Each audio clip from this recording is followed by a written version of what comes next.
commissioners. We're an informal bunch, but Commissioner Magruder is our District 3 representative. So why don't I turn the introduction over to you? All right. Margaret Magruder, Columbia County Commissioner, and I have the honor of being the vote for our district at CFTLC meetings. And happy to see so many Washington County Commissioners here. Too bad we don't have a few more Clackamas County Commissioners. Where are they, Commissioner Shull? Commissioner Magruder, I think, got some other things on their schedule today. All right. Well, thank you for being here. And thank you for hosting, Chair Harrington. It just seemed like a convenient location for each of the three of us. So, but, you know, I'd love to go to Clackamas, to Columbia County too. So go ahead. Yeah, you'd be welcome. Kelly Jo Smith, Columbia County Commissioner. I'm the newest one. 7 months in, so brand new here. Good. Jerry Woolley, Washington County Commissioner. Yes, Mark Shull, Clackamas County Commissioner. And Commissioner Willie is also our board liaison to the CFTLC District 3. I don't shadow him. I occasionally attend the CFTLC, rarely, and occasionally the Board of Forestry meetings because I like to learn.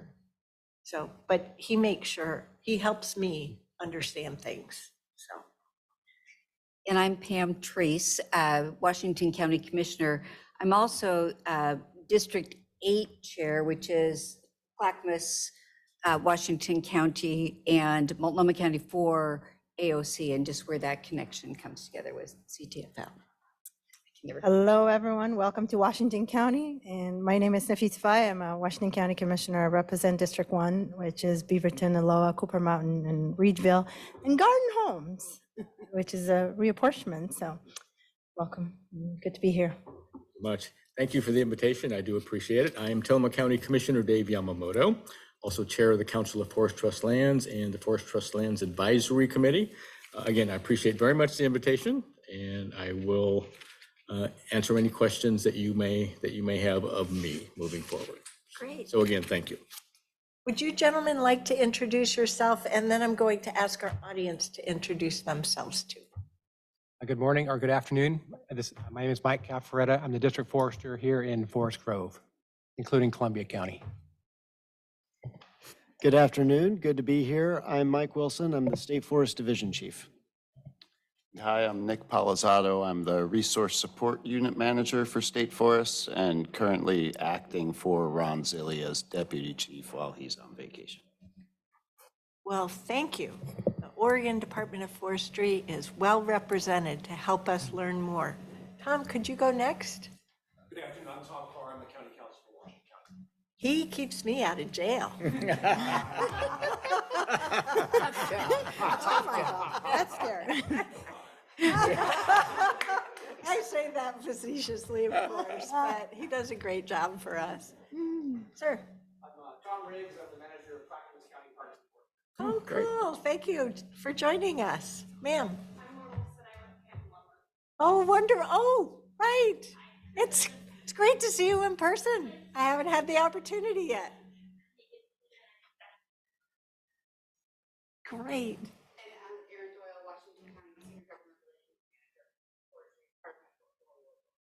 Yes. Daniel, could you introduce yourself? I'm Daniel Mauda. I'm the Senior Staff Assistant to the Chair. Thank you. Oh, and Kevin, yes, I meant to come back to you too. Thank you, Chair Harrington. I'm Kevin Moss. I'm the clerk to the board for the commissioners here. Yes, and making sure I do everything properly. So, yes, thank you very much. Really appreciate it. Good that you have so much oversight, Chair Harrington. Yes, support is always a wonderful thing. Well, if I might start us off on background on the meeting. So, and I thank you again for traveling here, including on a Friday afternoon. And my fingers, everything's crossed, hoping that you have very smooth, easy, non-congested travels home. You did. But I know that's a big ask. That won't happen. Oh, So please know that I really value the time that you've invested in traveling here for this meeting, so we can see one another face to face. So this meeting came out of our annual CFTLC meeting in November of 2022. We usually meet the morning of Thursday, and Mike was there, and we were talking about the status of the forest management plan, the HCP, and we were talking in our district huddle, working out our reps for the next year. And I mentioned to Chair Smith and Commissioner Magruder that, gee, this decision point for the Board of Forestry is supposed to be coming up before our next annual meeting in November. What if we got together at an opportune time when, just before things are narrowed, and just have that information sharing? So we don't have to make any decision today, right? This isn't about decision making, but my knowledge base and understanding continues to expand about all of this. And so it's just an opportunity for us to learn more, ask clarifying questions. I greatly appreciated the department coming and meeting with our full commission it was summertime or fall of 2020, because it was early COVID times. We were down on the floor like this. And so it was a really good grounding for our board. Commissioner Fai's term didn't start till 2021. So she's really tried to catch up with us as well. So today is a success already, for the simple reason that we are here and having this. And there is no such thing as a dumb question. Any question we have, any conversation we have is spot on. So that's it. Commissioner Magruder, is there anything you want to add, or did I forget anything? You covered the bases. Thank you Okay. so much. We do have some reference maps here. They are only of Washington County, but the reason why I wanted them is because in places like AOC, since we have such a large urban population, I find myself frequently reminding colleagues throughout the state that 80% of our acreage is rural, which includes valuable farm crop land, nursery production land, vineyard land, and timber. Whether it's in large company holdings, state forest, or we have a lot of small timber holdings as well. So those are the words and those are the pictures that help illustrate the point. So without further ado, if we could turn it over to our subject matter experts, help us understand. Good. And so my name is Mike Caffaretta. I'm your local district forester. And I'm having this opportunity with you together. I asked if I could give a little introduction and say hello, because I know you all, and then introduce my coworkers who will really take you through the nuts and bolts of the forest management plan and what they're facing here in the State Forest Division. There's a lot going on in forestry, and don't get me wrong, state forest management is very important, and that's really the focus of our topic today. With Mr. Carr's help, I'll be coming back to you to talk about wildland fire, probably at your August 1st meeting, and then perhaps again at your August 15th meeting. Possibly also followed up later on in Columbia County as we work hard on wildland fire, and there's some really important things and a real important connection to the county commissioners I'll be working with on wildland fire. And we are in the heart of fire season, and so our crews are on, and we're heavily on initial attack, and so far things are going well. Then also, of course, the emerald ash borer is an insect that you probably all heard about. We could be talking about that today. That's going to have statewide implications and huge implications here. Your staff are working hard on it. I know that Columbia County is aware of it, and it's going to change the makeup of our forest here, especially in this valley edge and in our neighborhoods. And so that's a big deal for all of us, and also super important. We're not talking about that today, but we could. And certainly in the private forest, we're implementing the private forestry accord, and there's just a lot going on there. really addressing most of the other woodlands you're talking about, Chair Harrington, but also super important. But related to state forest, Washington County, it's about 40,000 acres, and it's about, or 46,000 acres. We've given about $10 million a year annually to Washington County. And then in Columbia County, it's about 6,500 acres, about $1 million a year on average. We talked a little bit about the way that money comes and goes depending on timing, but if you average it out, that's where it's been in the past. So an important part of your community revenue in the counties, and I would kind of remind everybody what goes with that is the jobs, and that those logs are being harvested and milled and people are bringing them to the mill. So there are a lot of jobs in that rural community. They're important to the rural community. So your forests are an important part of your fabric. And also recreationally, I look at all those neighborhoods and live in one of them myself, and they recreate on the Tillamook State Forest. We're talking about 50,000 visitor nights. If you're wondering how many people sleep out in the Tillamook, and that doesn't count all the day use that goes on. So it's a busy place, and we're really proud of that. We're harvesting trees, and we have a world-class off-highway vehicle program, and active hikers and bird watchers and mushroom pickers and salal, and it's a busy place. What we're talking about today, how we manage that forest, it's an important conversation, and appreciate the work that you've all done to better understand it. Appreciate the work that my coworkers do, that it's not easy. I think it's important. I think the changes, if I'm here to do anything, it'd be to answer questions about the local situation and why we think it's important we make these changes. I'm happy to do that. Could I ask a question about the state context first?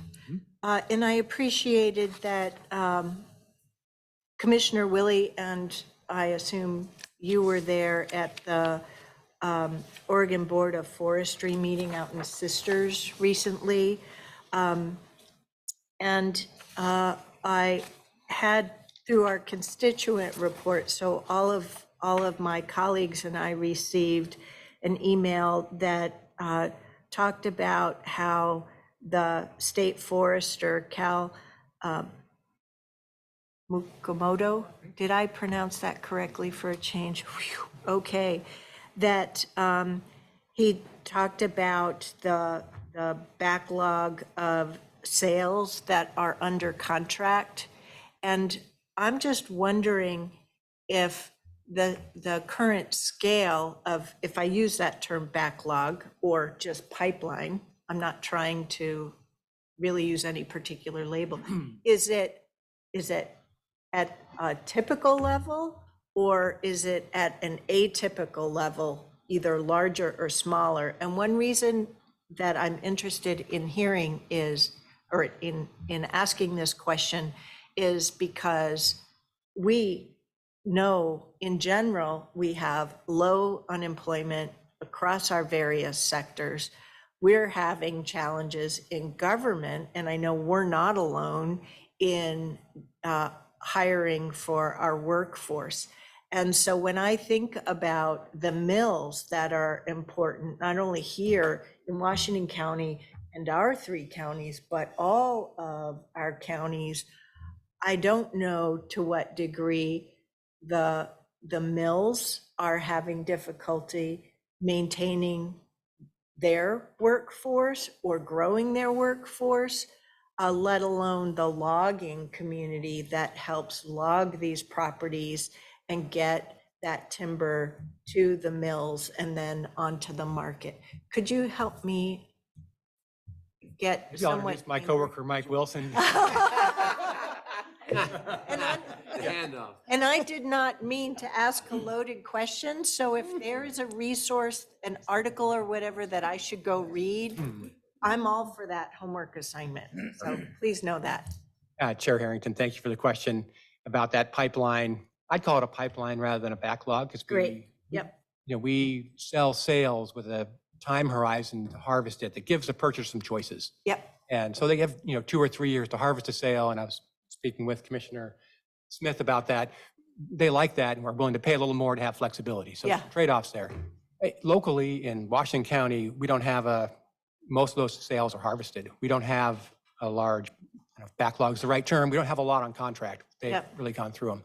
Statewide, situation a little bit different. Mike probably has a better handle on that than I do. So I'll turn it over to Mike for the statewide situation. Okay, terrific, thank you.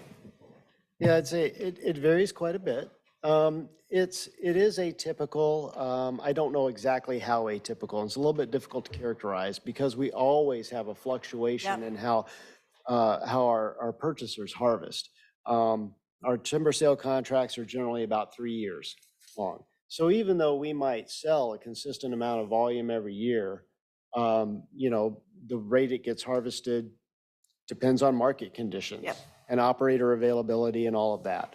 So we are seeing some issues, not so much on Mike's district, but I think over on the Tillamook side, there's definitely, some sales that are kind of lagging, if you will. I'm not terribly worried about that, but I think it does point to a couple of things. One is the operator community. And it's a little bit different in my mind from the mills, in that the mills are like a consistent employer, right? You get to go to work for the mills. Yep. And certainly the operators are that way to some extent too. But what we're seeing is when a local operator, say, goes out of business, that's a big deal if nobody picks that up. And I can think of one, specifically, there's a big one here on the North Coast, Fallon Logging, right? Went out of business. Nobody's picking that up. It's a massive investment these days for a small business owner to go out there and do that. I cannot tell you, can spend millions of dollars on new equipment, or you can spend hundreds of thousands of dollars on used equipment and figure out how to fix it. I am always in awe of loggers and operators, and even truck drivers, even having your own truck these days and doing that kind of business. Huge investment and really uncertain in how things are going to play out.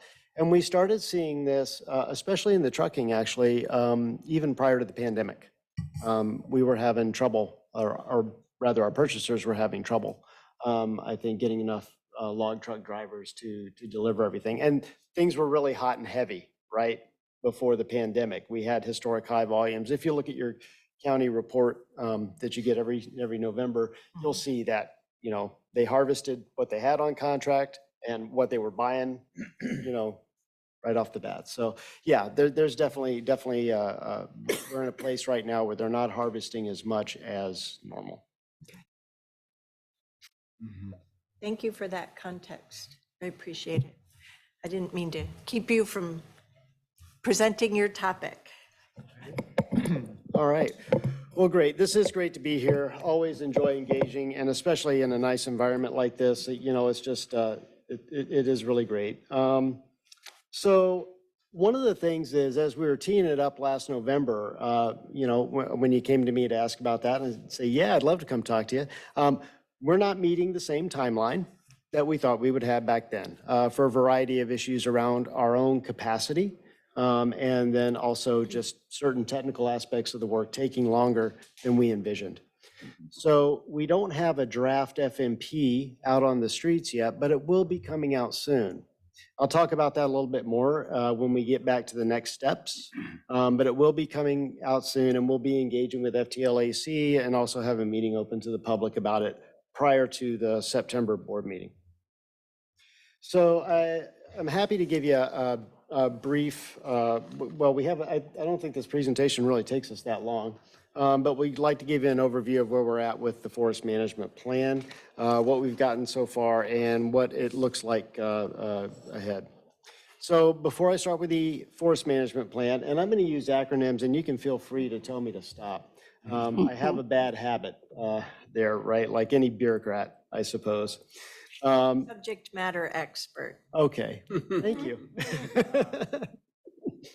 So I'll start off with a little bit about the habitat conservation plan. And so just so everybody here understands, as a public landowner, so we have to, we're managing these forests for social, economic, and environmental values, greatest permanent value to Oregonians, just like Mike was talking about. And a real component of that is dealing with threatened and endangered species compliance. Number one, we have to comply with the law. That's just a thing. And number two, those threatened and endangered species are also native fish and wildlife that we deal with. So the way we currently do that now is under what's called take avoidance. If you want to get real technical, it's Section 9 of the Endangered Species Act, and you're just prohibited from take. The problem with that is it's, I am sorry, I should be clicking through this. There we go. So it's a survey and manage type of approach. And so we do a lot of annual surveys that cost a lot of money. It's uncertain and it's inefficient because it's operation based. It's not like we're planning for the future. We're basically, can we cut these sales? We're dealing with increasing species listings over time. One good example is one of the species that we're seeking to cover under the Habitat Conservation Plan, the coastal martin, has actually been listed. It was a candidate species, and during the development of the HCP, it's been listed. So things are still occurring there. And so we do see, increasing restrictions over time, both from listings and from uplistings. Another thing I might mention is the northern spotted owl, which is currently threatened, has already been found to be warranted for uplisting to endangered. But the work is just precluded by Fish and Wildlife Service. Essentially doesn't have the capacity to do that work. And so we don't really know exactly what that looks like in the future as well. So a more planful way to comply with the Federal Endangered Species Act is through an HCP, which is one of a few mechanisms that allow you to get an incidental take permit under Section 10 of the federal ESA. And that really has a deliberate planned conservation component that the services can then size up against your management to say, okay, does this adequately minimize, mitigate the impacts to the species habitat over time? And so is it a good balance, right?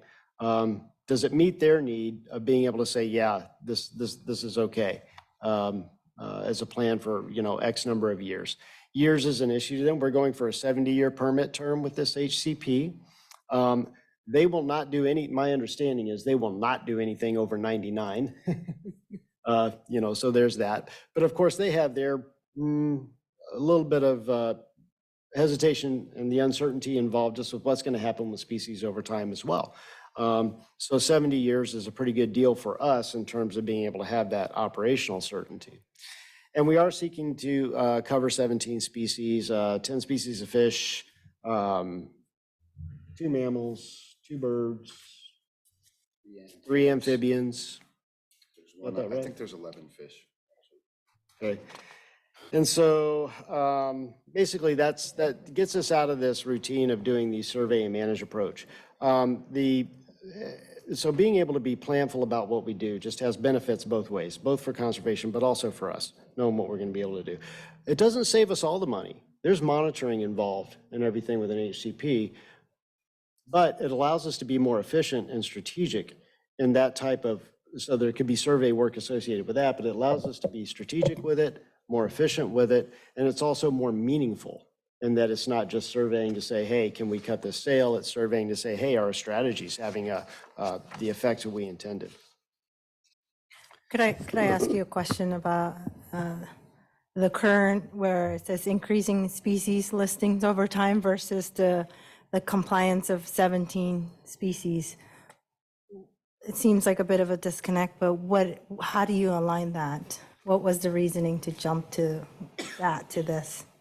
So the way that we went about selecting the 17 species that we wanted to cover under the HCP was both currently listed species that we have to deal with, such as the northern spotted owl, marble murrelet, coho, and then also species that were on the candidate list, basically the work plan, if you will, for the Fish and Wildlife Service and NOAA Fisheries. And those were the ones that we said, these are likely to end up being listed, just given the fact that they're working on them, doing, and so forth. Is there anything you wanted to add to that, Nick? Yeah, we also looked at overlap with state lands, and so species that we felt had the potential to impact operations should they be listed. And we worked closely with both ODFW and the 2 federal agencies in developing the list. Thank you. So we're switching from our current forest management plan, which we're using take avoidance, to an HCP, and it's kind of like, this forest management plan isn't going to fit this HCP. So we needed to figure out how to move towards something different. So the geographic context for the new FMP is going to be the same as the draft HCP. It's 640,000 acres west of the crest of the Cascades. Everything we manage from the Columbia River down to the California border. So, and that is, so that does include the 26, it has 614,000 acres of Board of Forestry lands, and then about 26,000 acres of common school forest lands that we manage for DSL. Of course, in your three counties, we're looking almost in like 99% Board of Forestry land, and totaling about 60,400 acres. So basically, if the plan's approved, it'll replace our current management plan and related implementation plans, and we'll have to go through all of that. And I'll go through that planning context here in a minute. The management context, the policy context for the development of the forest management plan overall is, of course, in the Oregon Revised Statutes, ORS Chapter 30 describes the state foresters' management authorities over for both Board of Forestry and common school forest lands. And then Oregon Administrative Rule, OAR 629, Division 35, further defines our social, economic, and environmental benefits that constitute greatest permanent value. And then also the planning process that we use to achieve that, from the FMPs down through implementation. And Nick is going to speak a little bit more to the management, further detail on how the forest management plans themselves speak to greatest permanent value a little bit later on in the presentation. But I'll walk through the general policy framework for that now. And so we have these three different planning levels in which we engage. So the FMP, along with the HCP, is going to establish the policy sideboards within which we create more detailed plans to achieve greatest permanent value. So this slide is pretty simplified and high level, a way of visualizing the scope. But the HCP represents the ESA compliance for the 17 species, like I mentioned. And board adoption of the HCP and the incidental take permits that come with that are basically the policy for how to manage those species for state forest.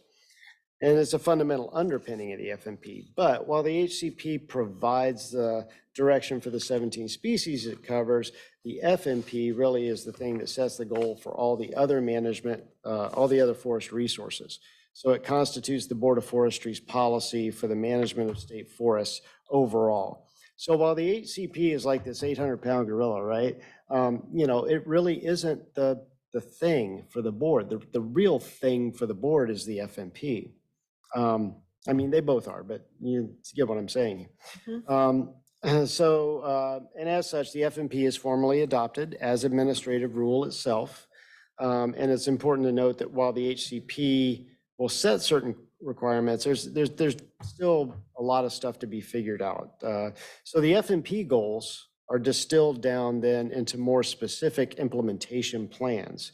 And they're both geographically discrete. Currently, we do them district by district. So Mike's district has his own IP, implementation plan, associated with it. As we change, that might change a little bit. We might go to broader geographies, perhaps the whole North Coast is an implementation plan. That's something that we're kind of sorting out depending on how the model comes out. That has a lot of implications for how we distribute our workload and our staff over time as well. We've already started doing some of that just in terms of the Great Recession hit us really hard, and we never really built back the number of FTE that we lost. We lost 30% of our staff just like everybody, right?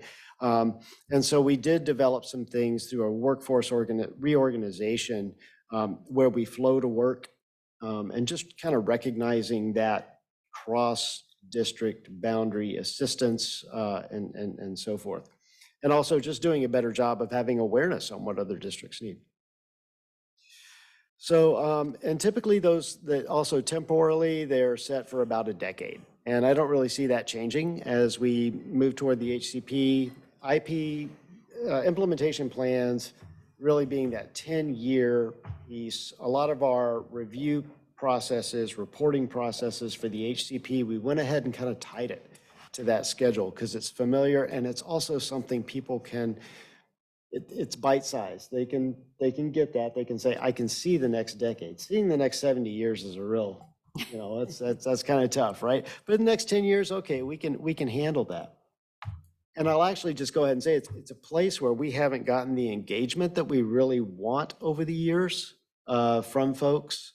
We get a lot of comment on the FMP, on the big policy rock, right? And we get a lot of comment on our AOPs, and that's, you know, people concerned about specific operations, or they want something. I want that mountain bike trail and I want it now, you know, in that, and kind of miss, even though there's a public comment period and everything like that for it, and we, you know, do a dog and pony show and all of that, you know, it's something that's missed, and we hope to bring that out more in our implementation of the new FMP.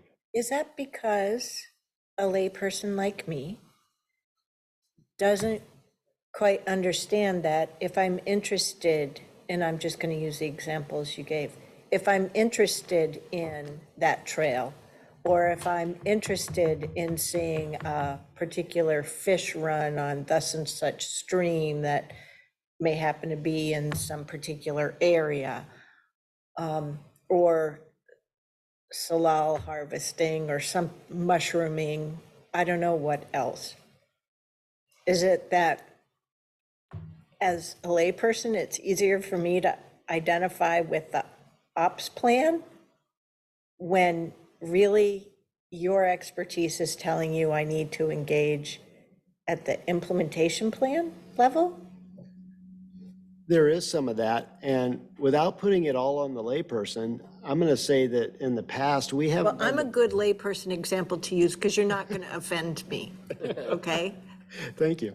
But I mean, really, it's kind of on us. We haven't done a very good job of making our implementation plans sort of real enough in some ways. So I need you to make them approachable or identifiable to my layperson's life. Exactly. I mean, when we come out with the AOPs, we got maps, you know, and all things. They're very concrete. And with our IPs, it's tended to still be at a little bit, in my opinion, of a too high a level. It's like, okay, we have an annual harvest objective. People are like, okay, but it's not like, where's it coming from? And so as we dial in a lot of different technical things, our forest inventory and a lot of our other planning, we really hope to like actually be able to give some representation of where this stuff might take place, even though we still won't have the specific timber sale harvest boundaries, for instance, and this and that, but or all the recreation plan, but at least having a strategic look there of where we want to be over the next decade. Okay. It may be, if I'm gonna jump in real quick, it might be a little bit Pollyanna of us, but some of the thought process there is, you know, we have a lot of controversy around individual sales and running the gamut of concerns. But in the case of, say, a harvest of an older stand, a stand 82 years old or 88 years old, the thought there is that if they understand it within the context of what we're trying to achieve over 10 years, it might reduce some of that controversy. Rather than just seeing the number on a page, they know how it fits into our midterm and long-term objectives. Context is everything. Yeah. Got it. Sorry. Okay.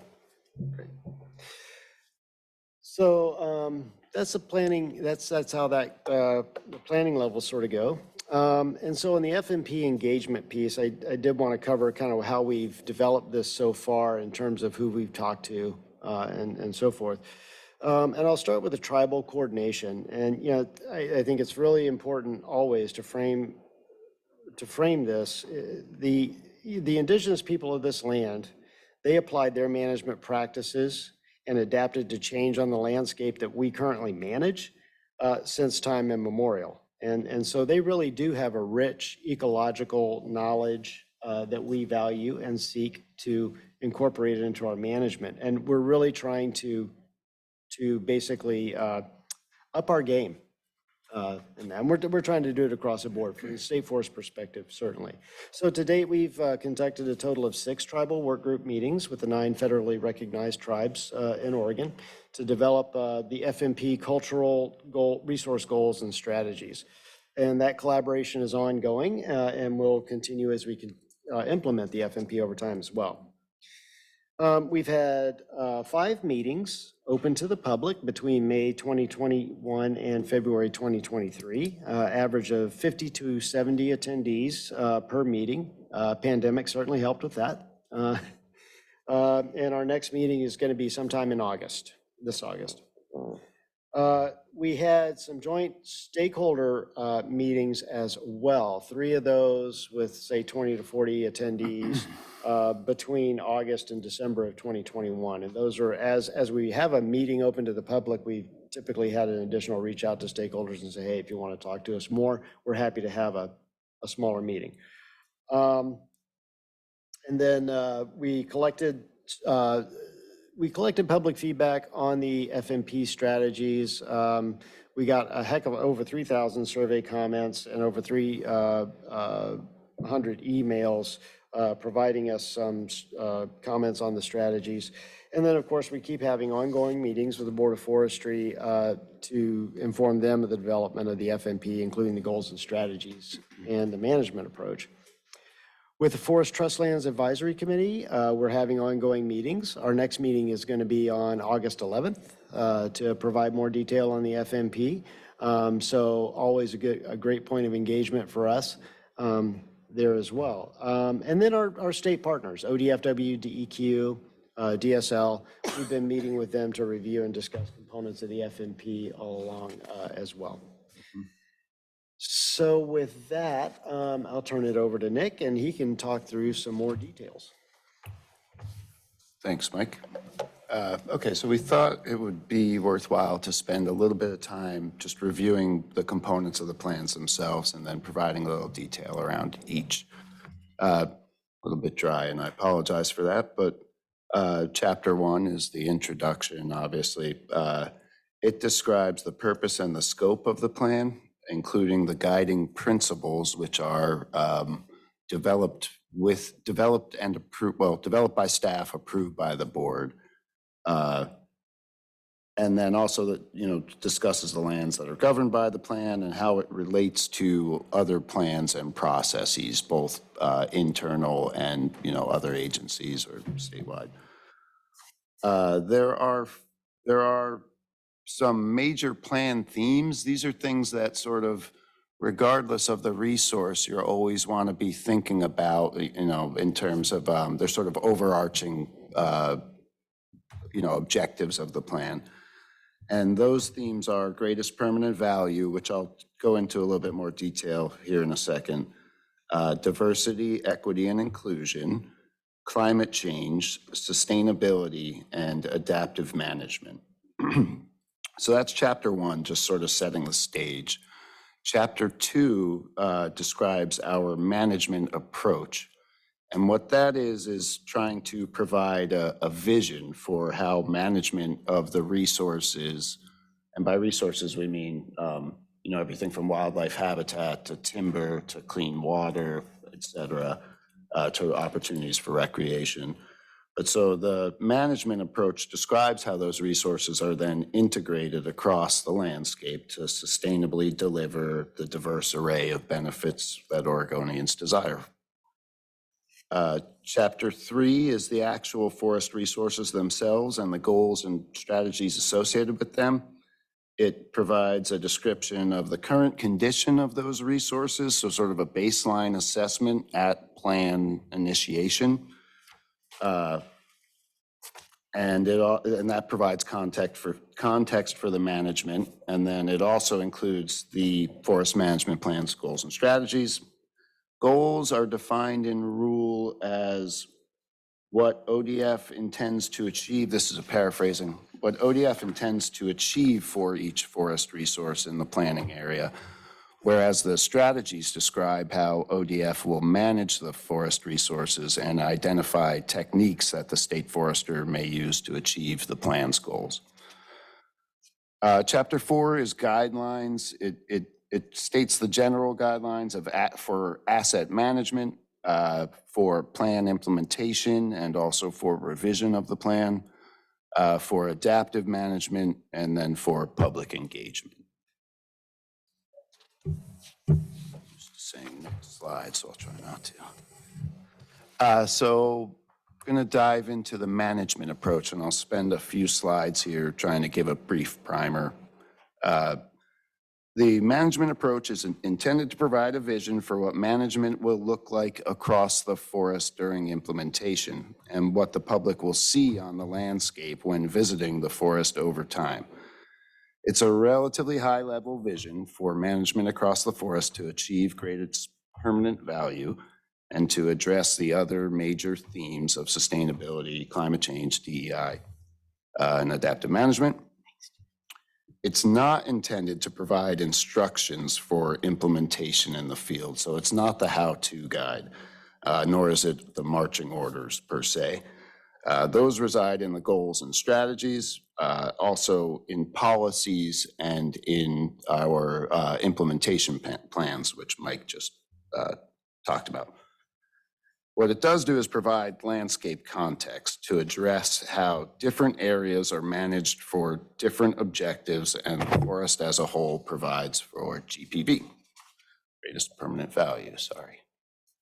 And so for those who don't know what greatest permanent value is, it's defined in Oregon statute listed there on the slide as healthy, productive, and sustainable forest ecosystems that over time and across the landscape provide a full range of social, economic, and environmental benefits to the people of Oregon. I thought we'd break that down a little bit because it helps to then make connections to the management approach. And so the phrase healthy, productive, and sustainable forest ecosystems places emphasis on functional systems and sustainability. And in today's world, that includes consideration of climate change effects on the health and productivity of the forest. Over time and across the landscape is an acknowledgement that it takes time to get there, and the whole landscape is involved. And as many of you are aware of the history of how state forests came into under state management, you know, there's that fire and logging history of abandoned lands, et cetera. And so these are young forests is the point, and over time and across the landscape is an acknowledgement that they're young and that many of the values we desire to derive from them take time to develop. A full range of social, economic, and environmental benefits is indeed a broad mandate. It's one that requires consideration of trade-offs at many scales to achieve. And to the people of Oregon, also a broad mandate, and it speaks to the importance of incorporating diversity, equity, and inclusion considerations into the division's approach. This is our common ground. Before you move on from that, just point out, I know everybody here is probably familiar with it. We have a typo on the slide, actually. That should say OAR 629-035. I saw that this For morning. those who might not be familiar, there you go. So I should have said statute and rule. My apologies. So I'm going to relate greatest permanent value then to ecosystem services. And one way to think about ecosystem function and the related social, economic, and environmental benefits to people is in terms of these ecosystem services, which can be categorized into 4 groups. These come from sort of an international multi-country project called the Millennium Ecosystem Assessment, which is related to the Montreal Protocol, which ties back to the UN, et cetera. So of those, they can be broken down into things like provisioning services. These are resources that the forest ecosystems provide, and they include goods such as food, fuel, and timber. So just want to emphasize that, yes, timber is indeed an ecosystem service, as well as other forest products and mineral resources, and also services such as clean air and water. There are regulating services. These are a little bit harder to get your head around, but how forests help regulate many resources, including water and climate and carbon. There are supporting services. The forest ecosystems support the function of many important systems and processes, including nutrient cycling, soil formation, primary productivity and biodiversity. And finally, there are cultural services. Forests provide for recreational, aesthetic, spiritual, and scientific benefits and values as numerous and diverse as the people that use them.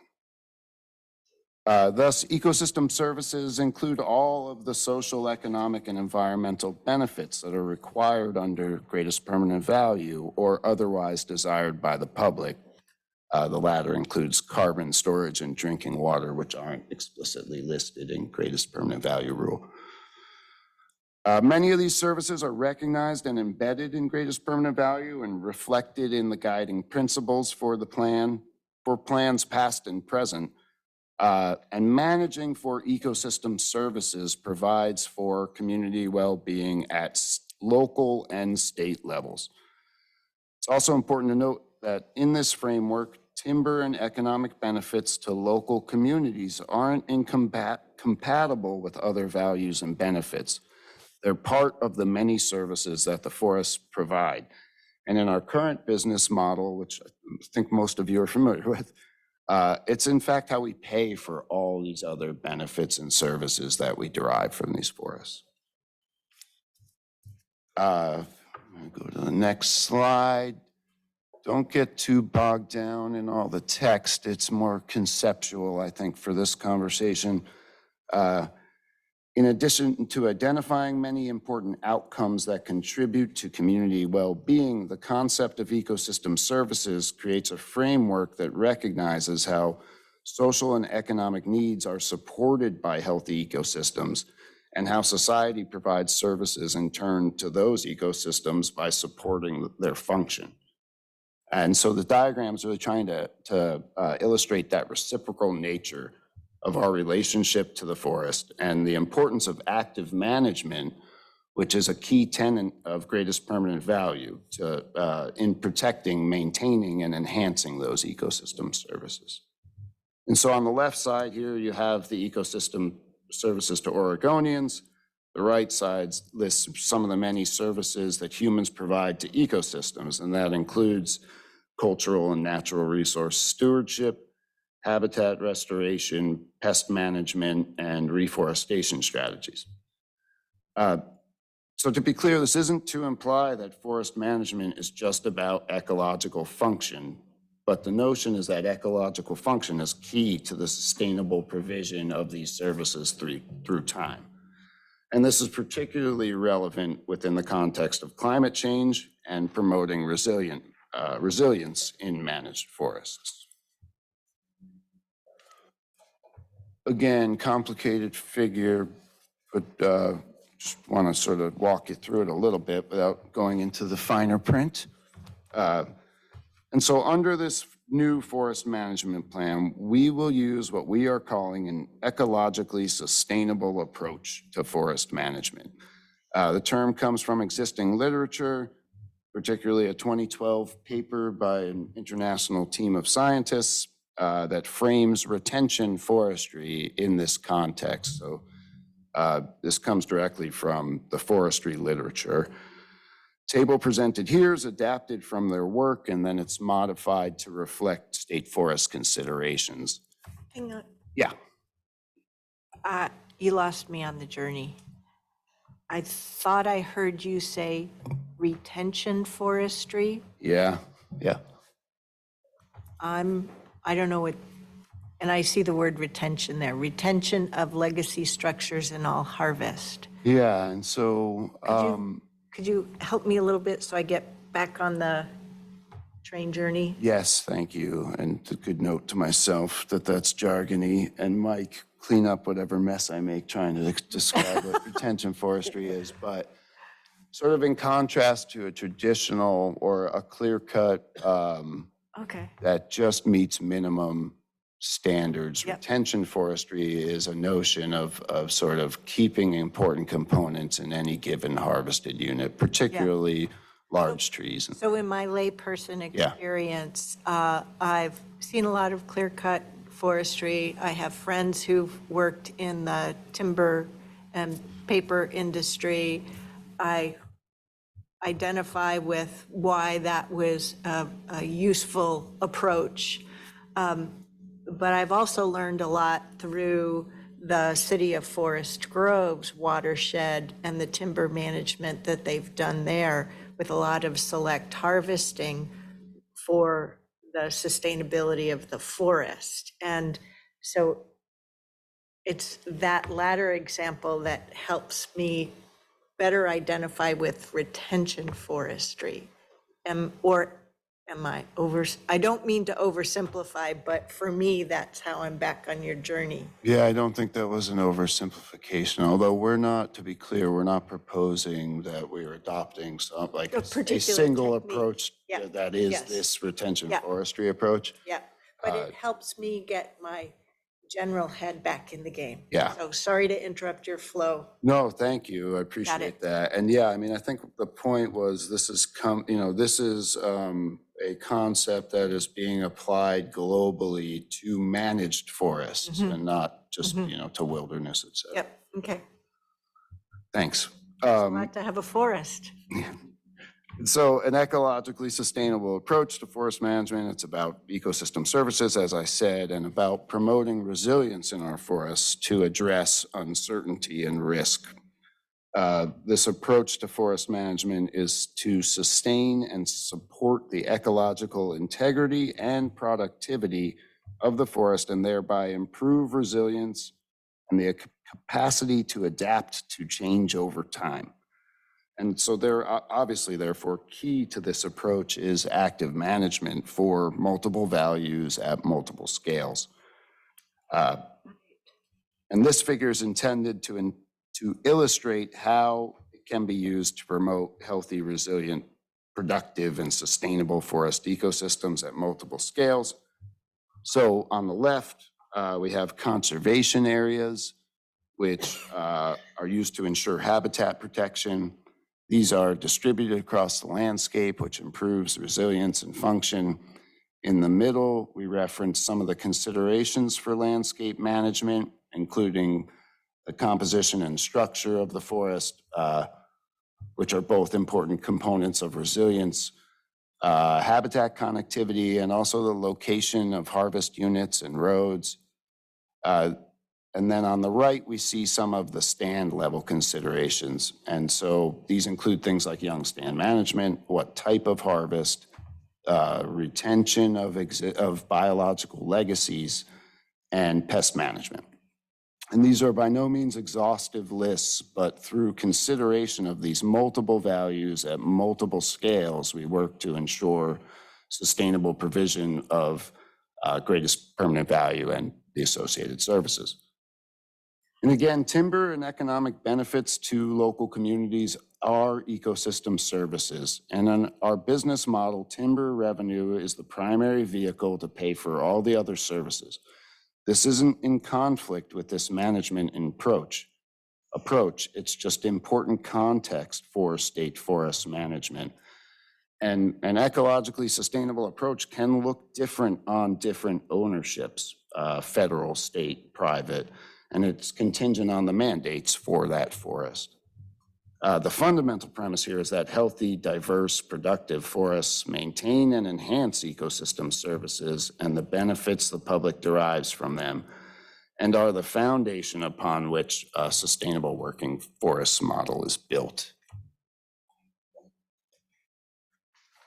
If that wasn't wonky enough, I got a little more for you. Can you tell what it means locally, that last slide?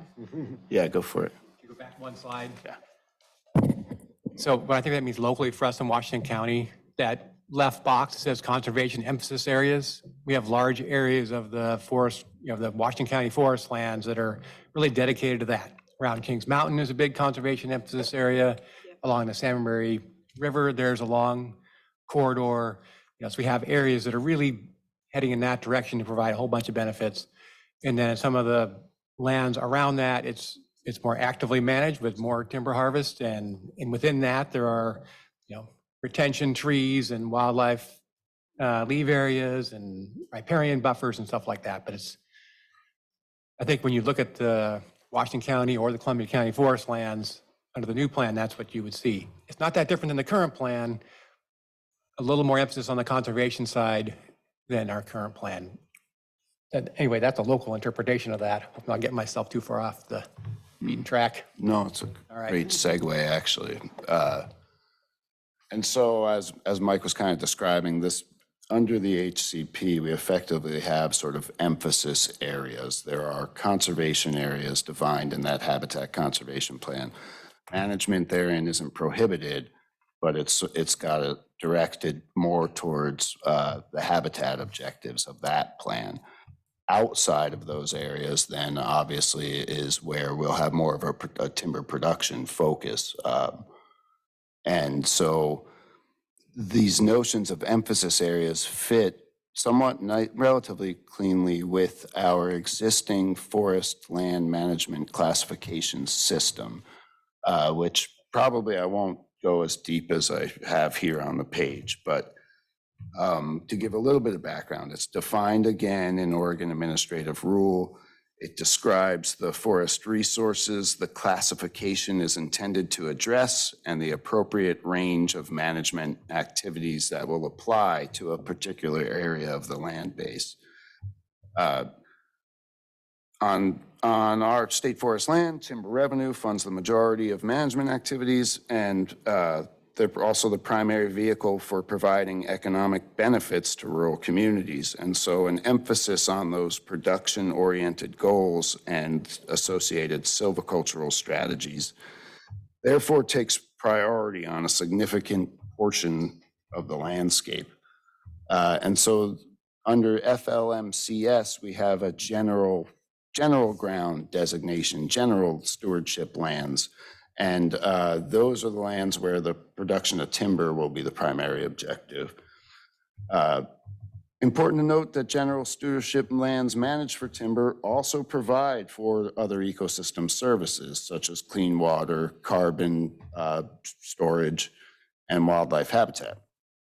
There are high-value conservation areas defined in the land management classification system. This gels nicely, obviously, with the habitat conservation areas and riparian conservation areas defined in the Habitat Conservation Plan. As I mentioned, there's still management allowed within those conservation areas. And then we have some other designations: focused stewardship, special stewardship. These are just different degrees of sort of allowable activities. An example of a special use area is the Tillamook Forest Center. Another is our utility rights of way. The Recreation, Education, and Interpretation Program, and they're always elbowing me like, hey, mention us, so here we go. This sits atop all of these emphasis areas, to be clear. It's interwoven throughout the landscape. It's not limited to one type of emphasis or another. The differences among those emphasis areas provides for diverse recreational activities and experiences, as well as opportunities to educate the public about sustainable working forests and functional forest ecosystems. And so in this framework, the types and proportions of services that any given acre contributes will depend on that landscape context, but the forest as a whole is providing the full suite of services that the public demands from state forests. And in this manner, the entire forest is a working forest, both in the traditional sense, but then also within that broader context of greatest permanent value. Okay.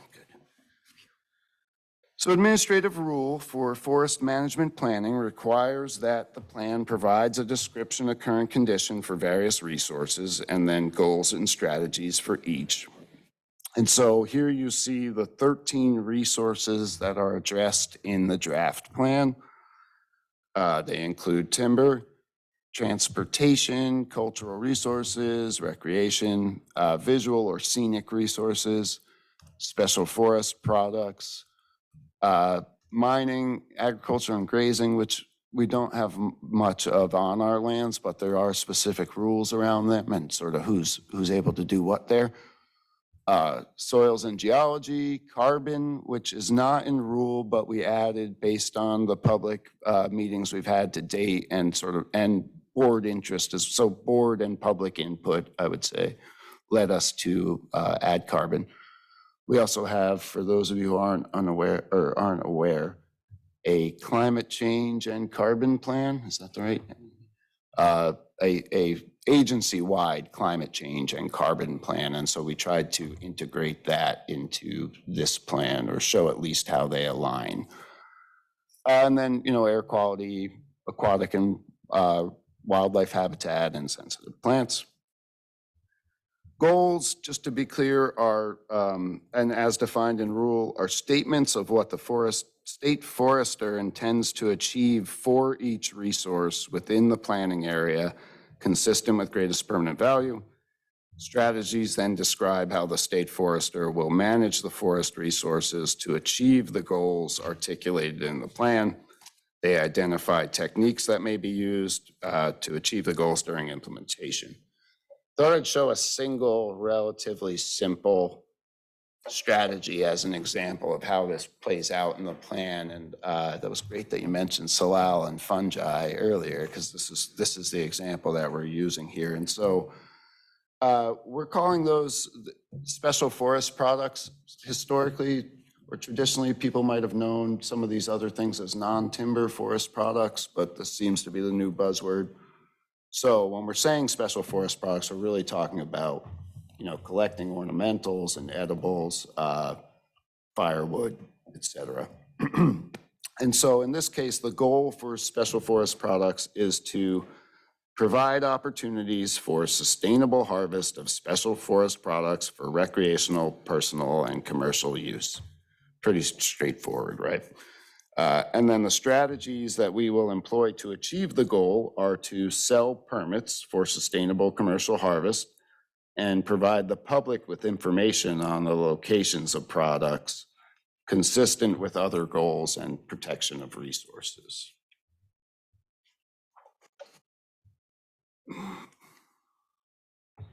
Okay, chapter 4. This is the guidelines chapter, which really sort of details how we implement the plan. It describes the process for how it's implemented and then revised, and it also describes how the public engages in the various processes of plan implementation, implementation plans, etc. Guidelines generally describe how the assets themselves will be maintained or enhanced and how spending will be prioritized to achieve the resource management goals and strategies, and additionally speak to adaptive management and our planning processes, etc. Thought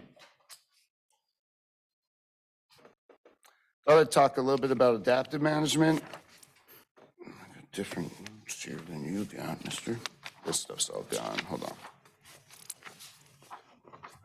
I'm not going to spend a ton of time on it. It's not the most exciting thing, but in rule, adaptive management is the process by which we improve our management through monitoring the outcomes of the forest management plan strategies in a scientific manner.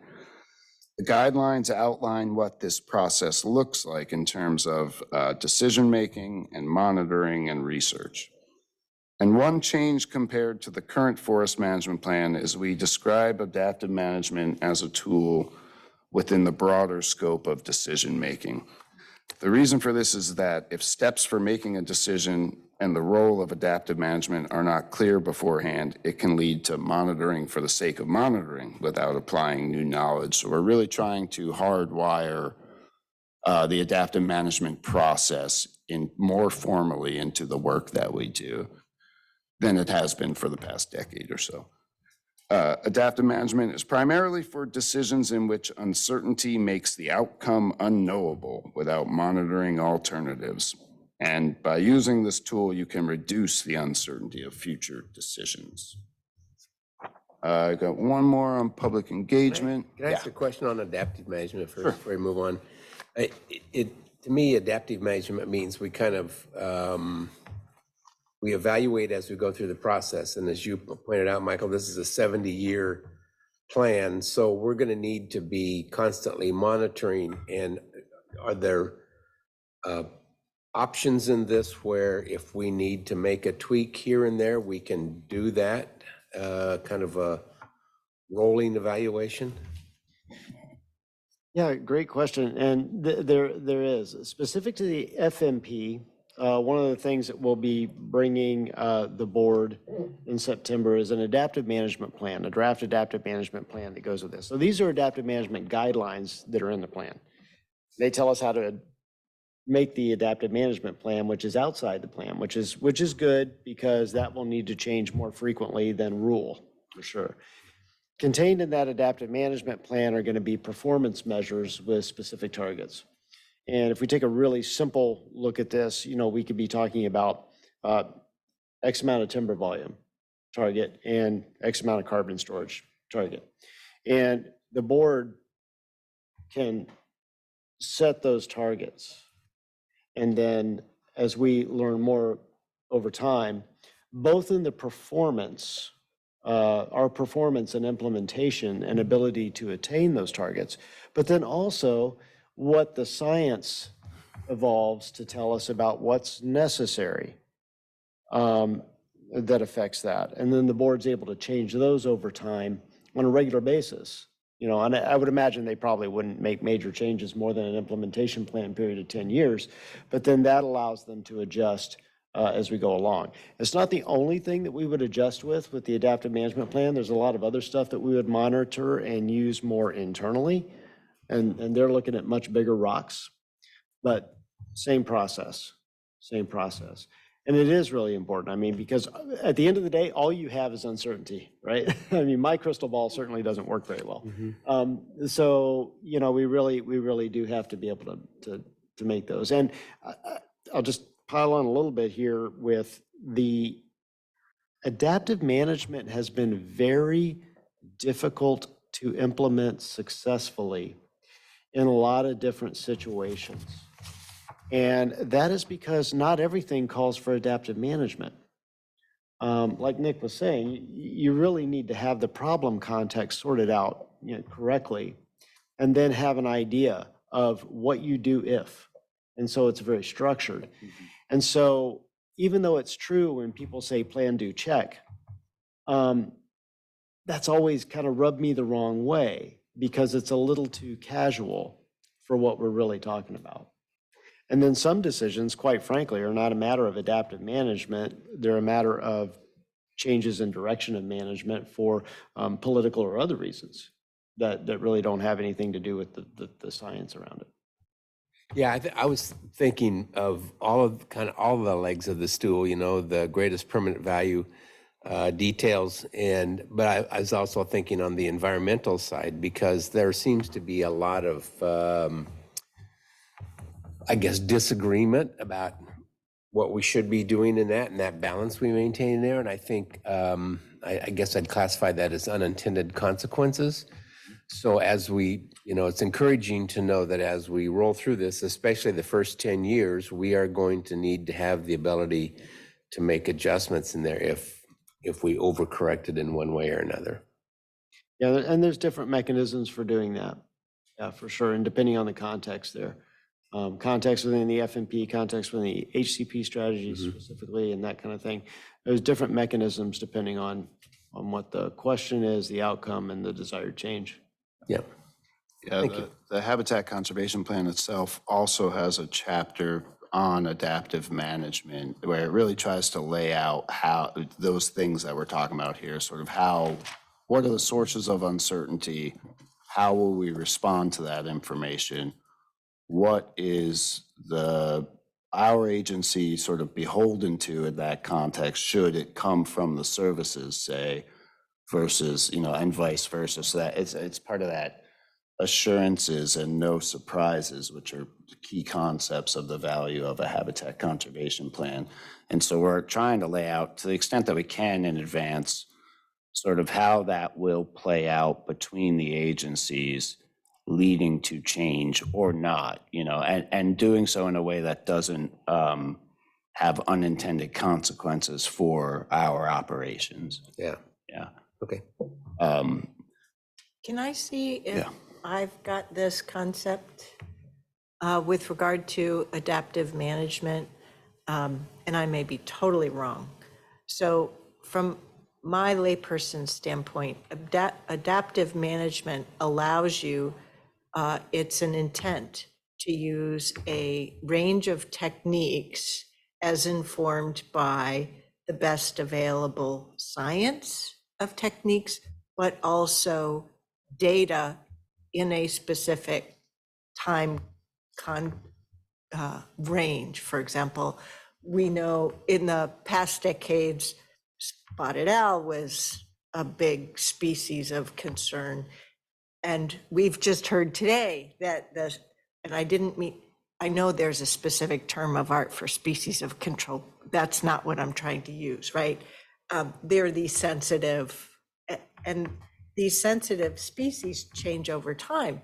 Just like for some forests, they have different types of trees, different ages of trees over the course of time. Different forests have different topographies, right? So from my standpoint, adaptive management is saying, we're not going to prescribe we only do it way 1, way 2, or way 3, but recognize that there's more than just 3 ways that we know now. There will be others, but we're trying to make sure that the range of flexibility is there. We intend to exploit it, leverage it, use it. And then through those, and the intent of adaptive management over the 70-year time frame, then you talked about the implementation plans having that more decade context. Okay, so those techniques within this current decade context, and then how you operationalize that further in an even narrower geographic sense, locational sense, and a time sense. Am I getting this? Okay, thank you. I'm still with you. It's a great example, too, of how we hope to use those implementation plans better. And so if our planning processes are synced up well, you're having discussions, sort of formulating adaptive management questions in a public process with our partners and with the board, and identifying the issues that people are really concerned about over this 10-year period, and then framing up how we're going to collect data, try different things to assess, what are the effective methods, et cetera.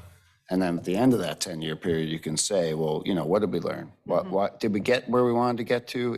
If so, what worked? If not, what didn't work, et cetera. Yeah, And then flip that into the next 10-year plan. Yeah. And maybe some questions drop off because we've answered them, and then new ones come in. Some are short-term, some are long-term. Yeah. Okay, thank you. So the adaptive management is intended to use a 10-year block of results. And so it could. It depends on the question, like I said. I mean, maybe something only takes a couple of years to answer, and maybe it's something that can be done in a field season. So we have that possibility. Yeah. It isn't a fixed 10-year block. Okay. Yep. Okay, quickly on public engagement then, and we've kind of talked about this at this point, but point being, within that guidelines chapter, it lays out sort of where is the nexus for public engagement as it relates to these different plans and our overall planning process. I think it's back to Mike now. It is, thanks. So I just wanted to give you a rundown on the modeling that we're doing. And this is taking longer, and there's a variety of technical issues that I won't bore you with on that. But let's just say growth and yield is always really hard to predict. And it's not that I'm worried about your boring me, rather I'm trying to make sure that I appreciate that work is being done. Thank you. Thank you. And it is, we have some really smart folks, but you can't ever have enough of them, for sure. So, but what we're going to be bringing to the board, and this won't be until November, and I'll go over that in a minute. But we're going to be bringing them 4 different harvest scenarios in terms of timber flow at 2 different geographic scales. So that would be a maximum of 8 different sort of model runs, if you will. And so the things that we're looking at are the maximum even flow, non-declining even flow of timber volume. And that's what we currently do now on a district by district basis. We're also going to be looking at a maximum even flow of volume with longer rotations, and that's intended to get at some of the carbon questions. And we'll be looking at a maximum even flow of what we call net present value, which essentially, it's basically even flow cash flow, which is a little bit different. You know, money and timber are, you know, correlated, but not exactly the same. And then a maximum net present value that would be an uneven flow, which is what people often refer to as a departure, where you would go out and basically harvest a lot up front and replace them with, you know, better growing stands and so forth.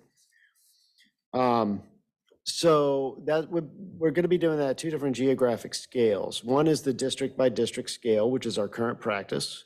And the other is by geographic regions that we identified in the HCP. And so this might be that larger implementation plan level that I was speaking to earlier of the North Coast, what we call our Willamette Valley districts, which would be North Cascade, West Oregon, and then also everything in Southern Oregon, which is our Western Lane District South.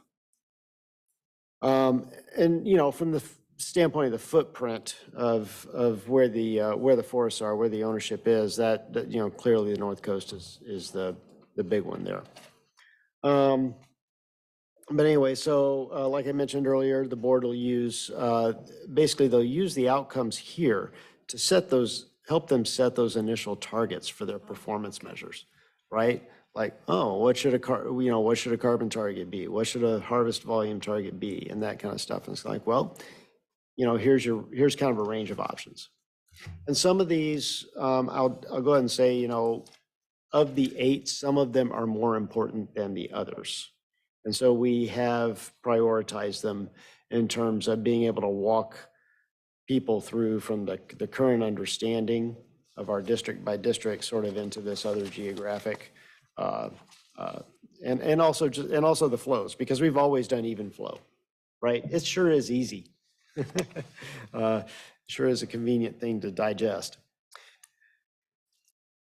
So for next steps, so later this month, we're anticipating being able to release the draft FMP document, and we will post that on our website.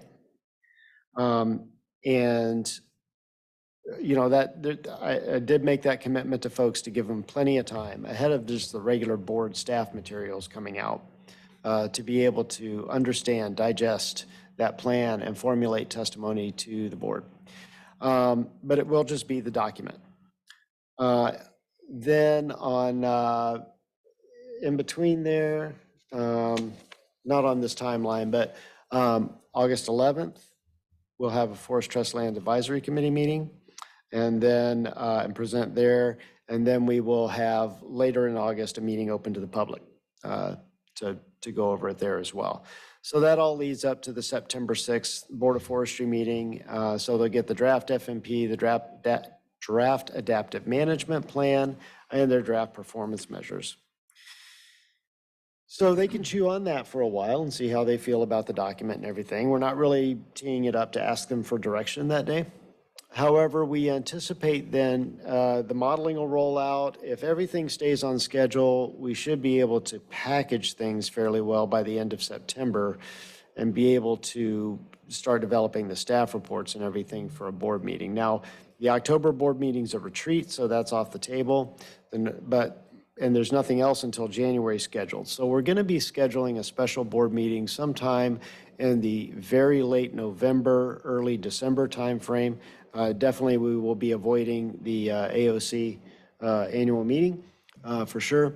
It won't be until after Thanksgiving. Hopefully people come back from Thanksgiving.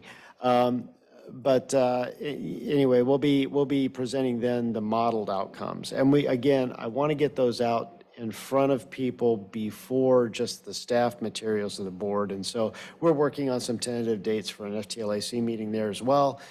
We've got a tentative date. We won't know until mid-August how our modeling schedule is holding. Looks pretty favorable right now. And so we'll just have to sort of flex depending on how that goes. Can I or ask? With what few meetings I have listened into, I can imagine that Commissioner Bangs, Courtney Bangs, is going to be all over those modeled outcomes. And she will be, yes. And Mike, I've got one other question, if I may. So when is the board going to discuss and come to some sort of a conclusion on the HCP? And that's been taken off the calendar as far as I see. Right, and so there's, yeah, it's an interesting. I'm here to ask you a tough question. I know. I'm just trying to say how I phrase this, because I get asked this question, a fair bit actually, and it's kind of like, oh, what does the board need to do with the HCP? On a very technical level, I'm just going to say, the board doesn't need to do anything. ITPs have been applied for. There's a NEPA process ongoing. However, the board's going to do something one way or the other, right? So let's be real. And what they really need to see are the modeled outcomes as well. And so what they're going to see is they're going to see a range, right, from those scenarios.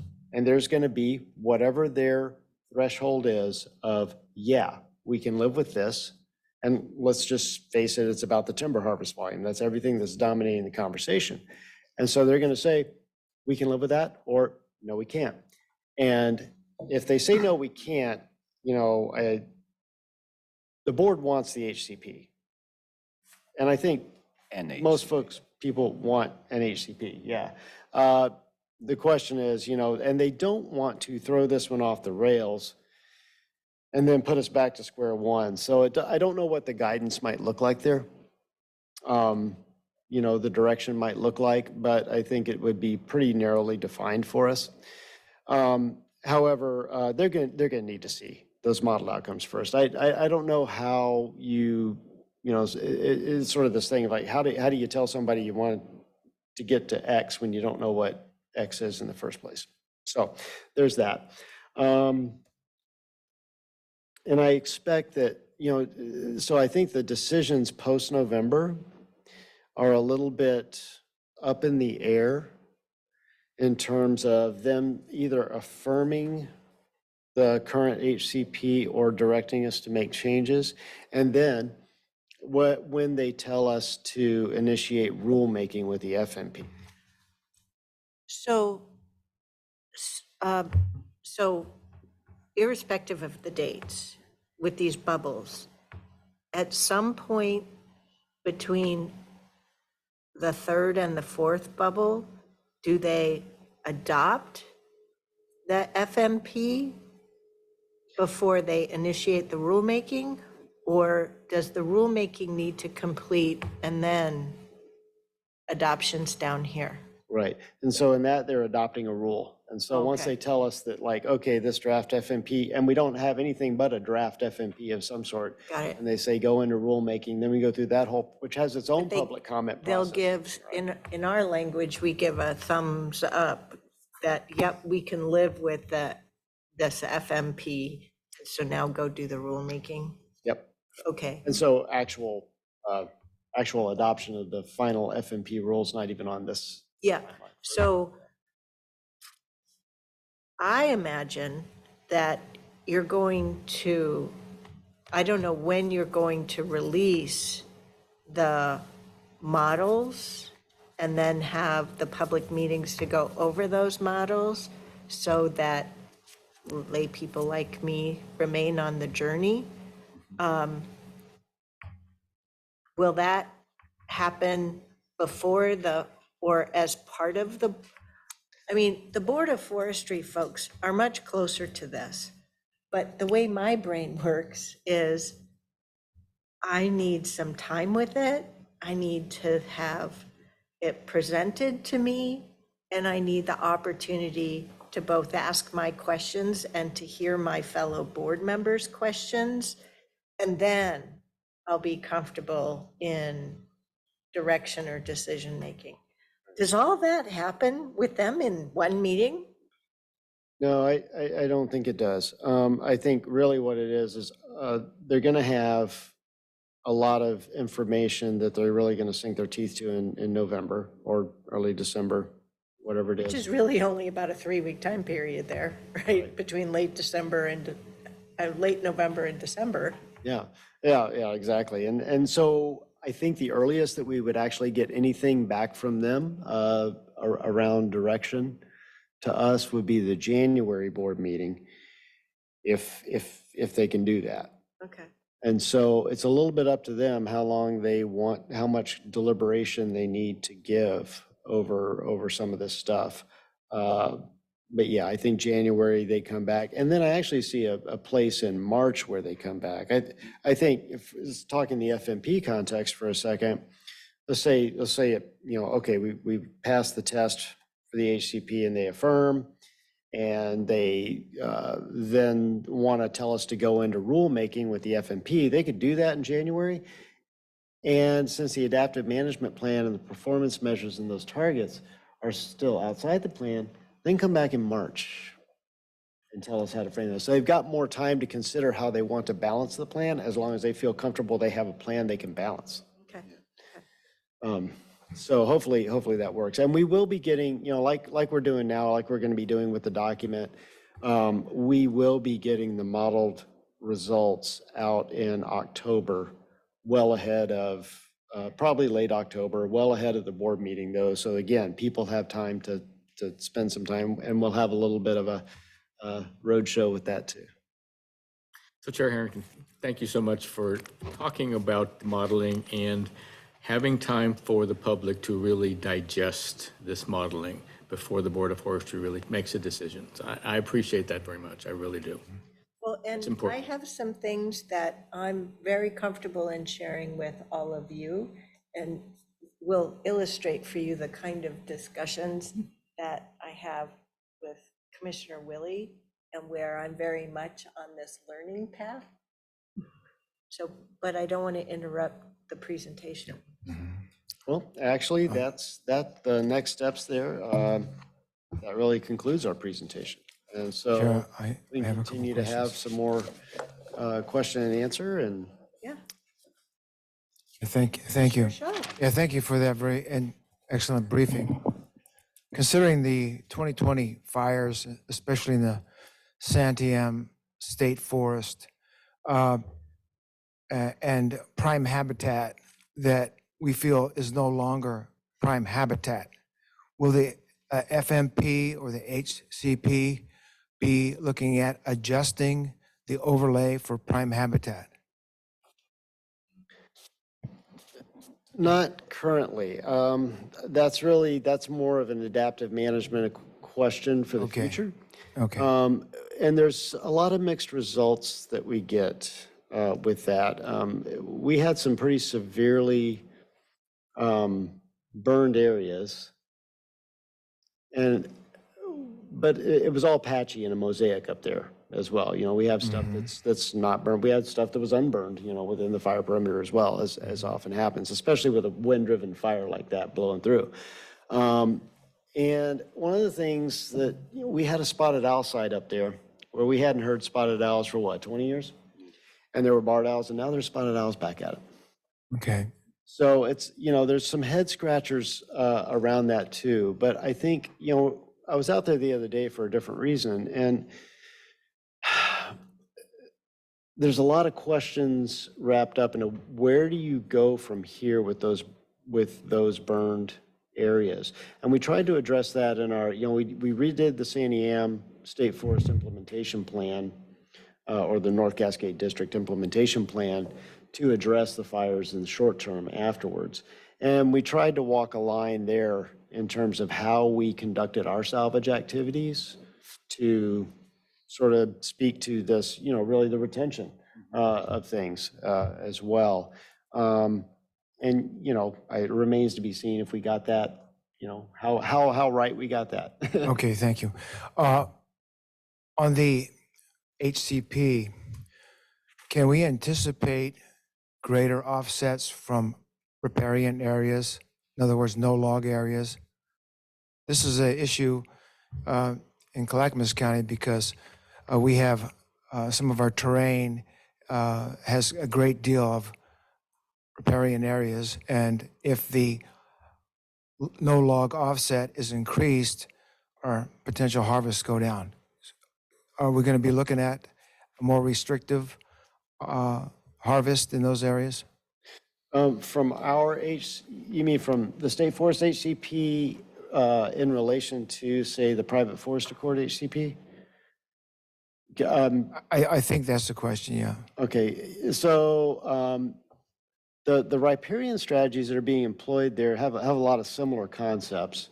And of course, we weren't involved in the Private Forest Accord discussions. But there's a lot of similar concepts there. The buffer widths are a little bit different. Yes, ours are on the net a little bit more than the Private Forest Accord, but there's some weird alignment issues which actually are going to cause us a couple of years operational headaches, and we'll just deal with that. But yeah, there's a little bit of an uplift there. So we're going to hear more about that later on this fall, are we? Well, yeah, it'll be apparent in the modeled outcomes there. Okay, thank you. And one more question. On the adaptive management, there were in previous Northwest Forest Plan 9 adaptive management areas in the state. Have they been modified since the 2020 fires? So I can't, well, so I think technically no, but I'm getting out over my skis here Oh, you are. because, that's the Federal Forest Service Okay, well, federal plan. And I do know that, that has been adaptive management areas overall in that plan, and whether or not they met the intended purpose and all the things happened there that were supposed to, I think is something that a lot of people okay, feel so, didn't happen. But okay, one more quick question is, we can anticipate some sensitivity to our forest lands that were burned in terms of your plan coming up regarding removal of dead and dying trees, reforestation, and reduction of fuel. Is that right? yeah, I think that tension will always be there. I think we've done most of the work up there that we're going to be able to do. We do still have some work going on, up from Butte Creek Falls, for instance, up on that main line up top. We are still finishing some things up there in your neck of the woods. Okay. For sure. Reforestation challenges will always be there. I mean, it was a huge reforestation challenge just in terms of available seedlings and et cetera going on, but I think we're largely past that. Okay, and one last question, if I might. On your habitat conservation plan, you talked about some pressures, increasing species listings over time, increasing restrictions over time. My question is, what kind of ability does the Oregon Department of Forestry have to stand up to the feds when we're looking at potential for things happening to our forests that make harvest more restrictive? In other words, are you working with our state senators on that? Do we have anybody in Salem that can stick up for us in Washington, D.C.? So we actually, so politically, I'm not sure how that would play out. I can say from the technical agency to agency, the way that works is if the Fish and Wildlife Service or NOAA Fisheries is undertaking a status review, they include state agencies in that for data and plans and habitat and other information to help them with their assessment. And so it's actually really a technical thing that they're working on. When it comes to their decision to list or not list a species, that is completely in their authority. And so the degree to which it's would be anybody could affect any leverage over that would be political and not agency. Mm-hmm. And one final comment, and we talked about earlier about mills, about personnel. How can you be sensitive to our mill operators when it comes to sustained harvest, so they can expect a sustained amount of logs coming into their mills, because that's the key thing to keep good people. You have to have, you can't be having layoffs. You have to have a sustained amount of timber coming into those mills to keep people working full time and keeping those logging communities healthy and prosperous. Do you have a sensitivity for that? Oh, well, we're certainly sensitive to that. Okay. That reality, absolutely. And, that's really, I think it gets sometimes lost in the conversation. That's the driving factor for an HCP, is to have the certainty. And it may not be you may not end up with a number that everybody likes in terms of it not being big enough, but it can be very certain over time.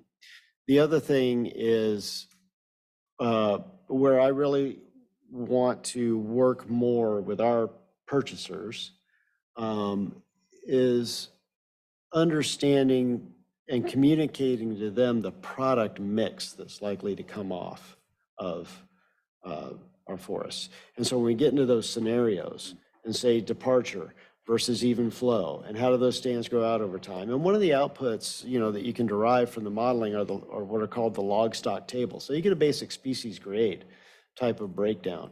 And I think that's a really good point of engagement with the mills, because all the mills, they kind of, some can flex more than others, as you know, but, some of them are pretty specific about what they want, but everybody's got a target of some mix that they want.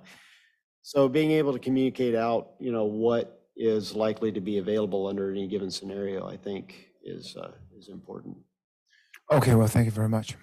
If I may add to that, Commissioner Schultz, one of the ways historically that we've tried to address that is through even flow. And so the predictability inherent in counties and mills and purchasers understanding what our intended amount of volume coming off the forest through time is. And so that can be factored in. And during the Great Recession, we maintained that flow as best we could. Purchasers, are going to make their own decisions in that environment, but we were offering sales with prices that were ultimately leading us to lose money, but it was keeping people employed was our theory, as well as continuing to provide that funding for counties. Yeah, well, I really appreciate that. There's so much pressure from the federal government that doesn't always coincide with the need to keep families prospering, men coming home with a paycheck, keeping the town cafe going. All these things are important to our rural communities, and I maintain that no amount of chip plants in the state will ever replace the importance of utilizing our natural resources, our timber, in the most optimal way to balance ecological requirements with human requirements. Thank you. Thank you for your work. Other commissioners, questions, comments? And I know you can, I'm waiting on I'm David going to to jump in. actually ask David to hold so that we can make sure we hear from our District 3 colleagues first. That's all. Fine, thank you.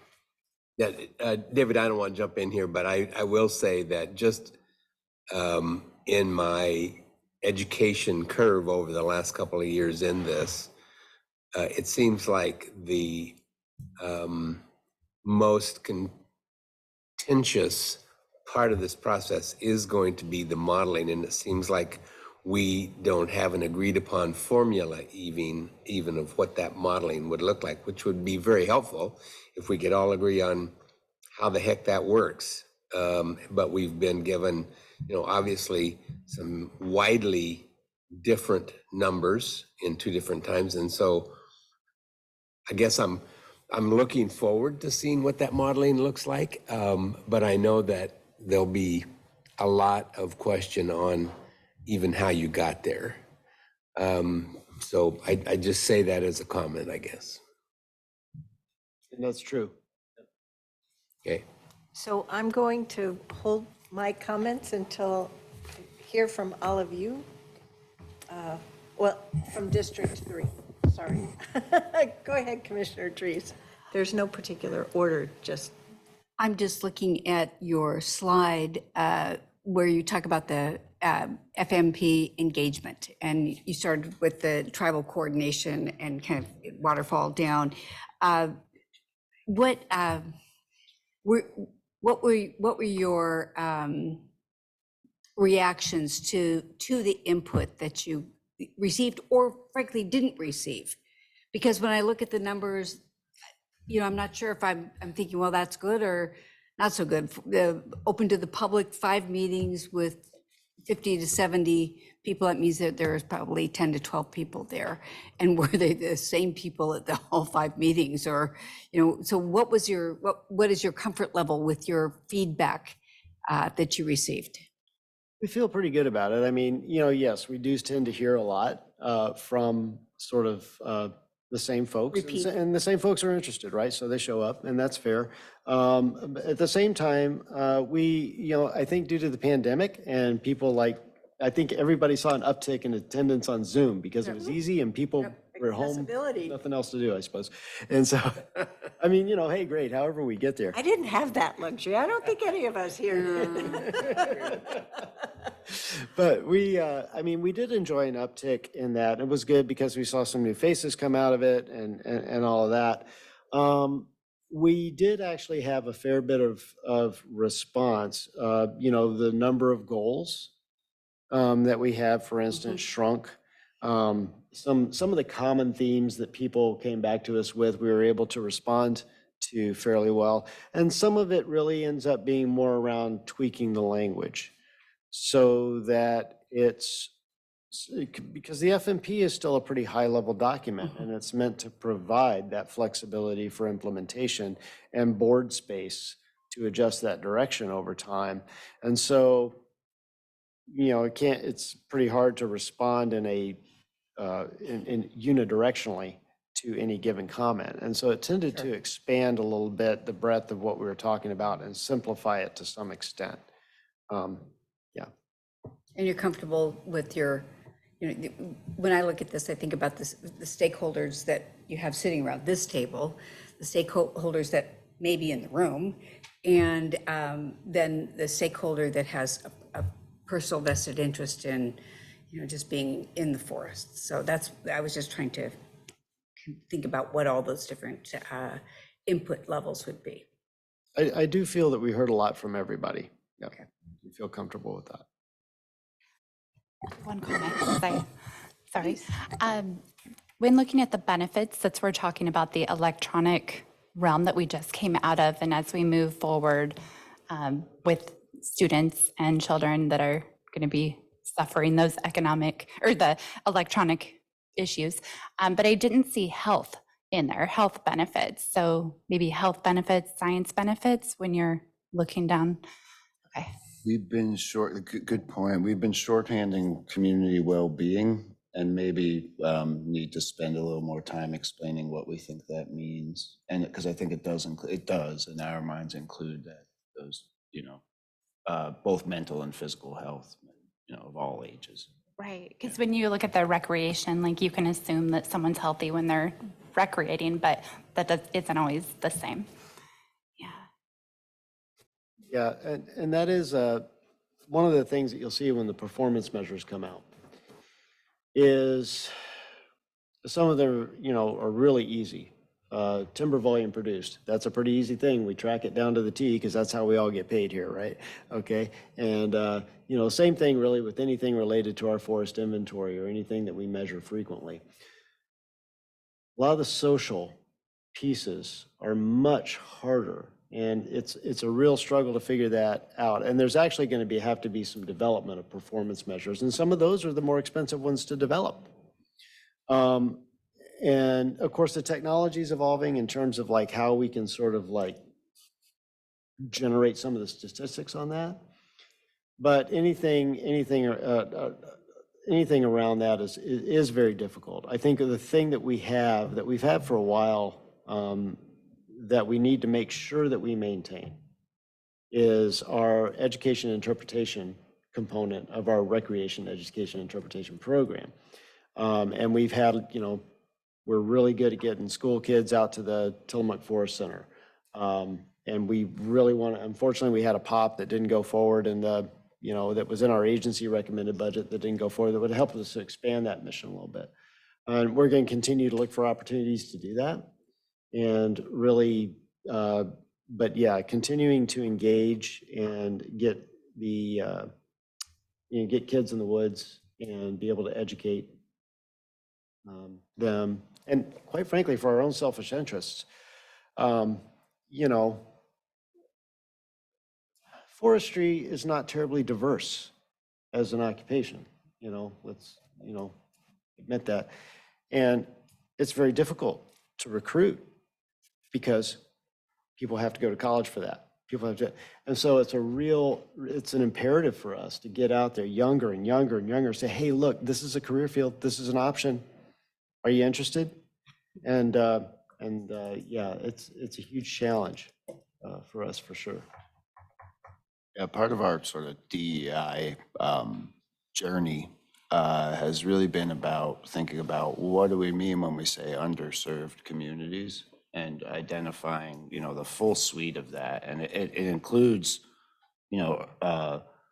people in the Portland Metro who just don't even know we exist, but it also includes those people in those adjacent rural communities who are struggling and who don't have all the resources that the people in the Portland Metro area do, right?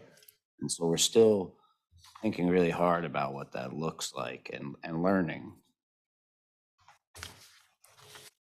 I was very pleased to hear that the driving factor for the HCP is to create certainty.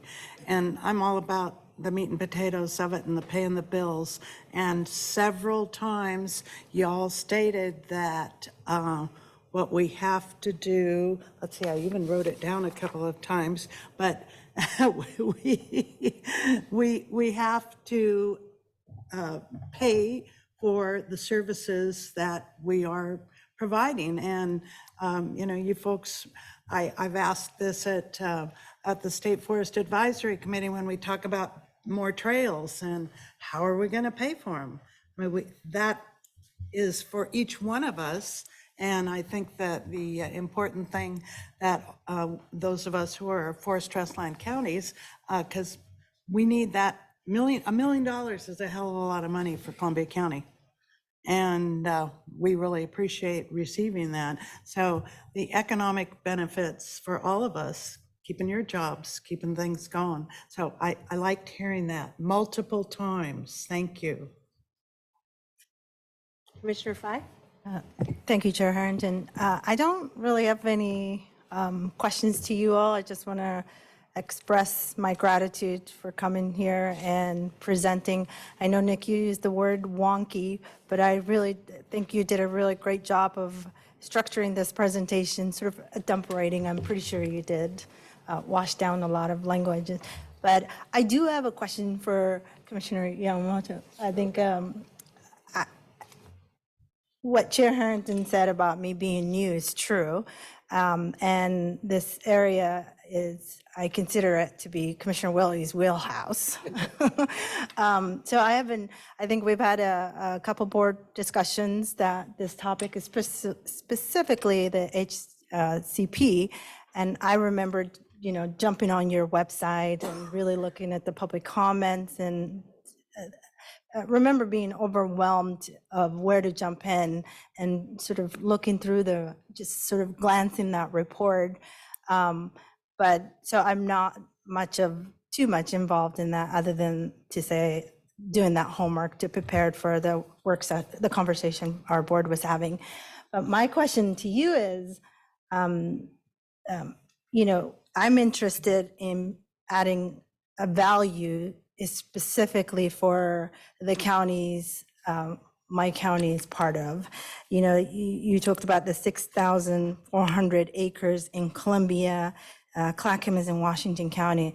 And that question actually, when Commissioner from Clackamas County was talking, the questions from Clackamas County sort of jogged my memory to say, like, how can I add value to that conversation and how do we push forward? And is this district or these counties, will there be sort of implementation plans specific to these these 3 counties so that we can be much more effective? I agree with you, $1 million is a lot of money, and it could really move the economic of that community, maybe not the whole entire community, but so I'm wondering, like, how can I participate and be much more effective in this conversation for the 3 counties that are part of this? And if you have any sort of recommendations that you think it's helpful. And also, I guess that there was a question for you, the implementation plans, specific implementations.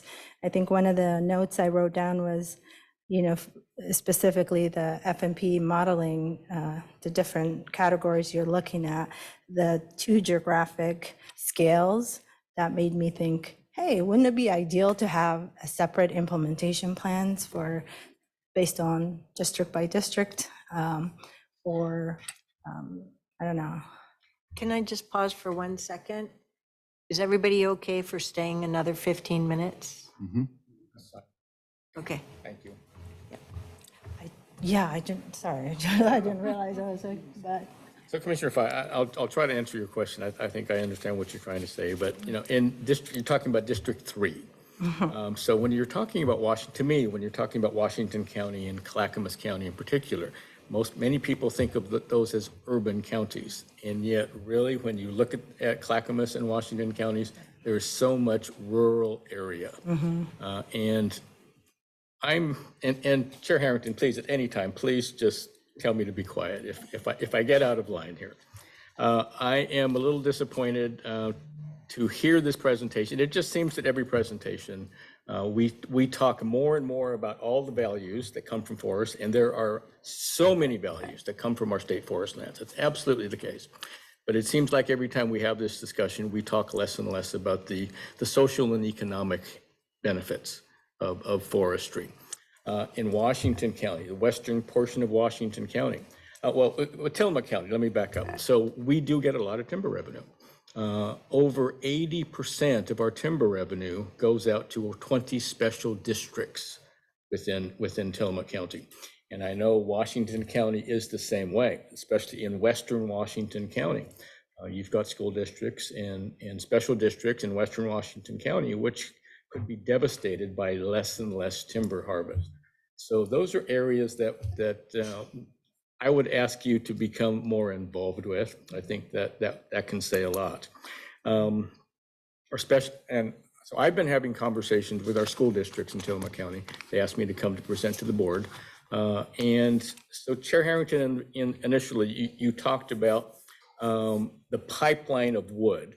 Apparently there's not a big pipeline in Washington County. We do have a sizable pipeline in Tillamook County, because when they spoke of Fallon logging, this is where Fallon logging worked a lot, was in Tillamook County. So we do have a backlog of timber harvest. So we're gonna be fine for the next year or 2. But when I'm addressing even our budget committee or the Neah County School District Board, I tell them that they need to be prepared, not for next year or the year after, but they need to be prepared for year 3 and over, because that's where some huge timber harvest reductions can occur. So I'm telling them to not spend every penny that they get now from timber harvest, because they're going to need that money in future years. And that's exactly the message that I give to our budget committee also. So Chair Harrington, you talk you talk a lot about drinking water sources. And that's one of the things that we do at Tillamook Working Lands and Waters when we take commissioners and last year we took the Senate Energy and Natural Resource Steering Committee on tour. We take them up into a timber harvest that is actively a drinking water source for communities below. And we show them exactly why Hampton and Stimson and our timber companies, they work very carefully with these water districts before they actually harvest, so that everyone is on the same page. And we've been able, and we do, protect our drinking water sources to a huge extent. We do, and that's the way this should be. I am always concerned. I'm not sure. I don't hear myself speaking about drinking water sources, rather speaking to the Tualatin River watershed for our role with clean water services as water resource recovery. So it's flow from the standpoint of we have limits, TMDL limits for releasing our cleaned, hotter water into the Tualatin River. So, sorry. No, and that's quite all right. There have been many studies. The Trask River Paired Watershed Study is one Yep. of them. Yep. Where, It's the source of Barney Reservoir. modern road building today really does not put a lot of sediment into streams and rivers today. Our drinking water sources are the water that goes into rivers and streams, well protected. And again, you've heard me say this before, Chair Harrington, when it comes to clean water, habitat restoration, and fish recovery, no Oregon county does this better than Tillamook County. And that's, everyone's smiling. But it is true, but that's why we bring commissioners and representatives to Tillamook County to take them on tour. We do. So again, the issues here, especially when we're talking about the most recent IPs, we're very concerned about the most recent IPs compared to the business case analysis that came out in 2018, and even the environmental impact statement. 2-minute warning. Thank you. That showed, the services told us in the EIS that our timber harvest on state forest lands with the HCP would be 225 million board feet. Business case analysis said 250 to 265 million board feet. The IPs that we're seeing today that went into effect July 1 are showing 165 to 182.5 million board feet on an annual basis. And that's moving forward. Yep. So there is just impact. concern. Oh, sure. There is. And again, I understand all of the issues, all of the benefits that state forest lands provide. But first and foremost, at least to rural counties or to urban counties with a lot of rural lands, there should be more discussion in my mind about how we protect the fully benefited family wage jobs, as well as the impacts to schools and fire districts. And in Tillamook County, our sheriff's office budget, that is the largest general fund drain on our general fund budget. You can relate. And so it's very difficult. So I'm sorry, Chair Harrington. I will No, you stop don't there. need to apologize at all. No. I come from a particular point of view. That's okay. Thank you. Well, I think just to follow along, David, it's important that, and you've heard this before, but it's not just the counties that are impacted, it's your very own department. Yeah.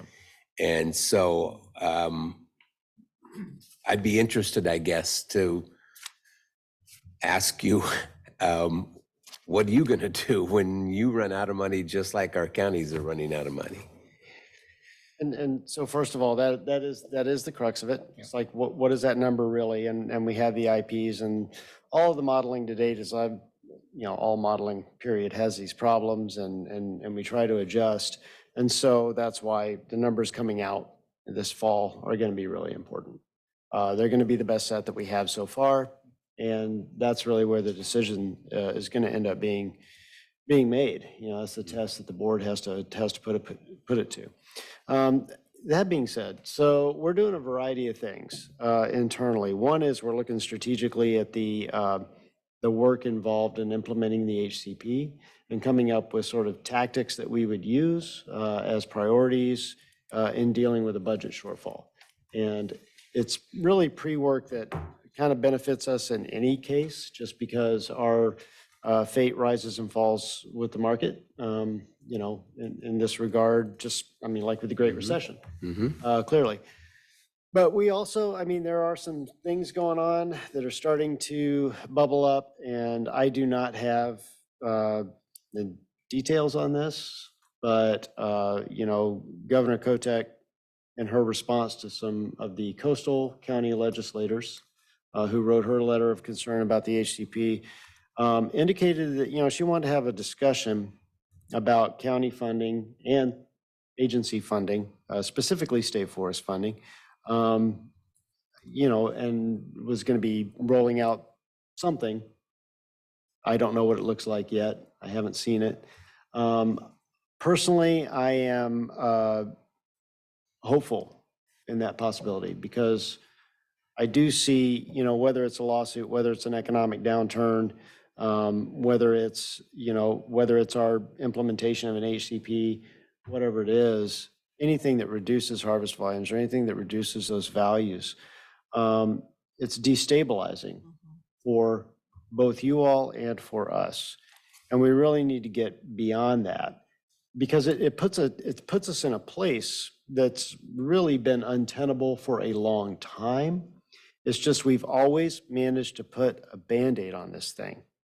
We had great timber prices, in the mid to latter part of the last decade. And we actually still have pretty good timber prices right now, thank goodness. But what really helped us build the FDF back, our Forest Development Fund balance that we manage with, is the fact that we held vacancies for a long time after we laid everybody off as we went through our reorganization. That's really what built us back up in combination with those good timber prices and harvest volumes. And so we look at it now and we deferred a lot of important work on our forest inventory and all these things that really come back to haunt us now. And so it just. So I don't For instance, understand what you mean yeah. by we need to get past it. Yeah. Do you mean we just have to accept that it's going to be challenging and move on? Or No, what do I need to get my head around? Thanks. We need to fix it. We all need to come together to fix it. And I'll be honest with you here, even on the record, might give me, I think Oregon has a problem. Just one? Just one. Well, it's got one big one, and that is there's a lot of mandates and not a lot of money. Yeah. Or at least not a lot of money that's going okay. Absolutely. Yeah. Okay. So, that's just a thing. And we're really talking about trying to come together as Oregonians, and what do we all expect from all these things? We really need to have a bigger conversation. So in short, I'm looking forward to that bigger conversation because even where we're at with the FDF right now, everything's great. And then we start to do inventory and we start to do all the deferred maintenance that we've deferred and all this other kind of stuff. And we're deficit spending again. Well, the important thing I want to give you credit for is that it's recognized that ODF is the front line for firefighting. And that's very important, obviously. And that certainly does have an impact on your planning and your budget when we have a fire season that gets out of hand. So just kudos to you on the recognition that you get for your protection of the forest and for firefighting. Thank you. So it's 4:10. I promise we're going to adjourn by 4:15. So I'm looking for 2 minutes, my 2 minutes of fame here. First, dang, we have more work to do. Our board initiatives, I didn't have this on my second half beyond September roadmap, but it looks like between October and December, I'm going to have to understand some data. We're going to have some discussions so that Washington County can do its part to contribute to the FTLAC conversation, right? Okay. Second point is, it's a little longer. Thank you for what you do each and every day. You're doing hard work for us. So I want to make sure that I've taken the opportunity while you're here in person to say that. And what you're doing is hard, and it's going to continue to be hard. But you're the right team for Oregon to help figure out if we can submit all this application, all these strategies and techniques for certainty, even though the certainty we may have will be less certain uncertainty than we've had in the past. I particularly appreciate your coming today and helping me with my understanding. One of the things that I have appreciated in learning with Commissioner Willie is he and I often, we find ourselves having some similar high-level goals, but where our conversations or our viewpoints diverge is really in, it's not the details, but it's at that lower level. So for example, the concept of balance, for me, it's not an exact science. I'm not looking for the environmental, the economic, the social to all be at equal footing. It upsets your four-legged chair analogy or your stool analogy. But there are a few things that I want all of you commissioners to hear from me. I am struggling with this idea of balance, but I take it as a given that we will continue to have forestry here in Oregon. It is part of who we are. And I'm not sure that we're doing a good enough job reminding ourselves of that, right? And of course, how we do that and at what level is vitally important, right? It's the folks who are the purchasers, are the loggers, are the truck drivers, are the mill operators.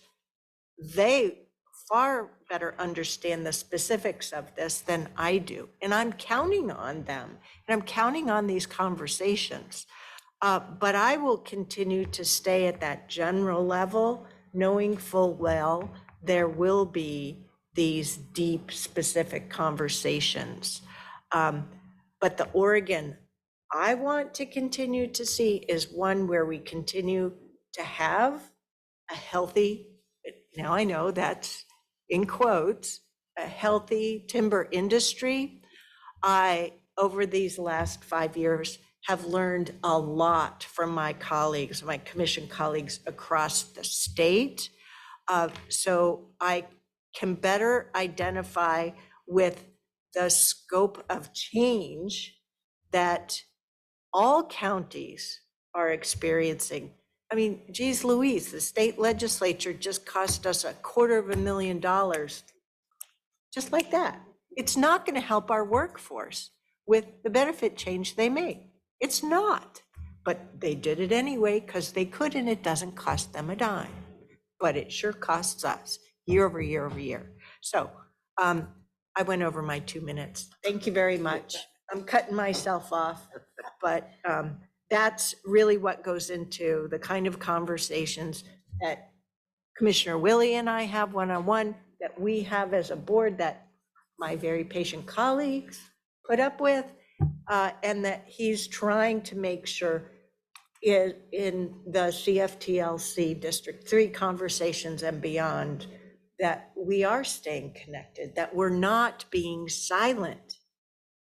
So I just want to say thank you for organizing this District 3 meeting, and because I think that this communication level is really important. Thank you for your presentation, but it's also listening to the other parties here. We listen to ourselves all the time. But, Sometimes. yeah, sometimes we don't. But Which means for me individually, I have a vacation planned for October, and I don't, and I know I'm missing the August CFTLC meeting because I'll be away. So I've got to figure out how things line up so that I can learn. And I imagine just having this face-to-face presentation tells me that it's going to be worth my effort, whether it's traveling to the CFTLC meeting where you're going over the scenarios and the outcomes, or I've got to do it through an open public meeting or an OBF meeting. I just know from today, it's going to help me learn more. So, anyway, I'm 1 minute over. Thank you again for coming for this. Thank you very much. Thank you. Thank you very much for putting this together. It's good to Nick- see everybody. Nick and in Mike here. and Mike, I'm sorry, but you hear me rant and rave, but you got it. So you're not, that's nothing personal, of course. Didn't take it as such. Appreciate your passion. We'll make sure to get. And your perspective. Kevin will make sure that we get you the link to the YouTube video. Thank you so much.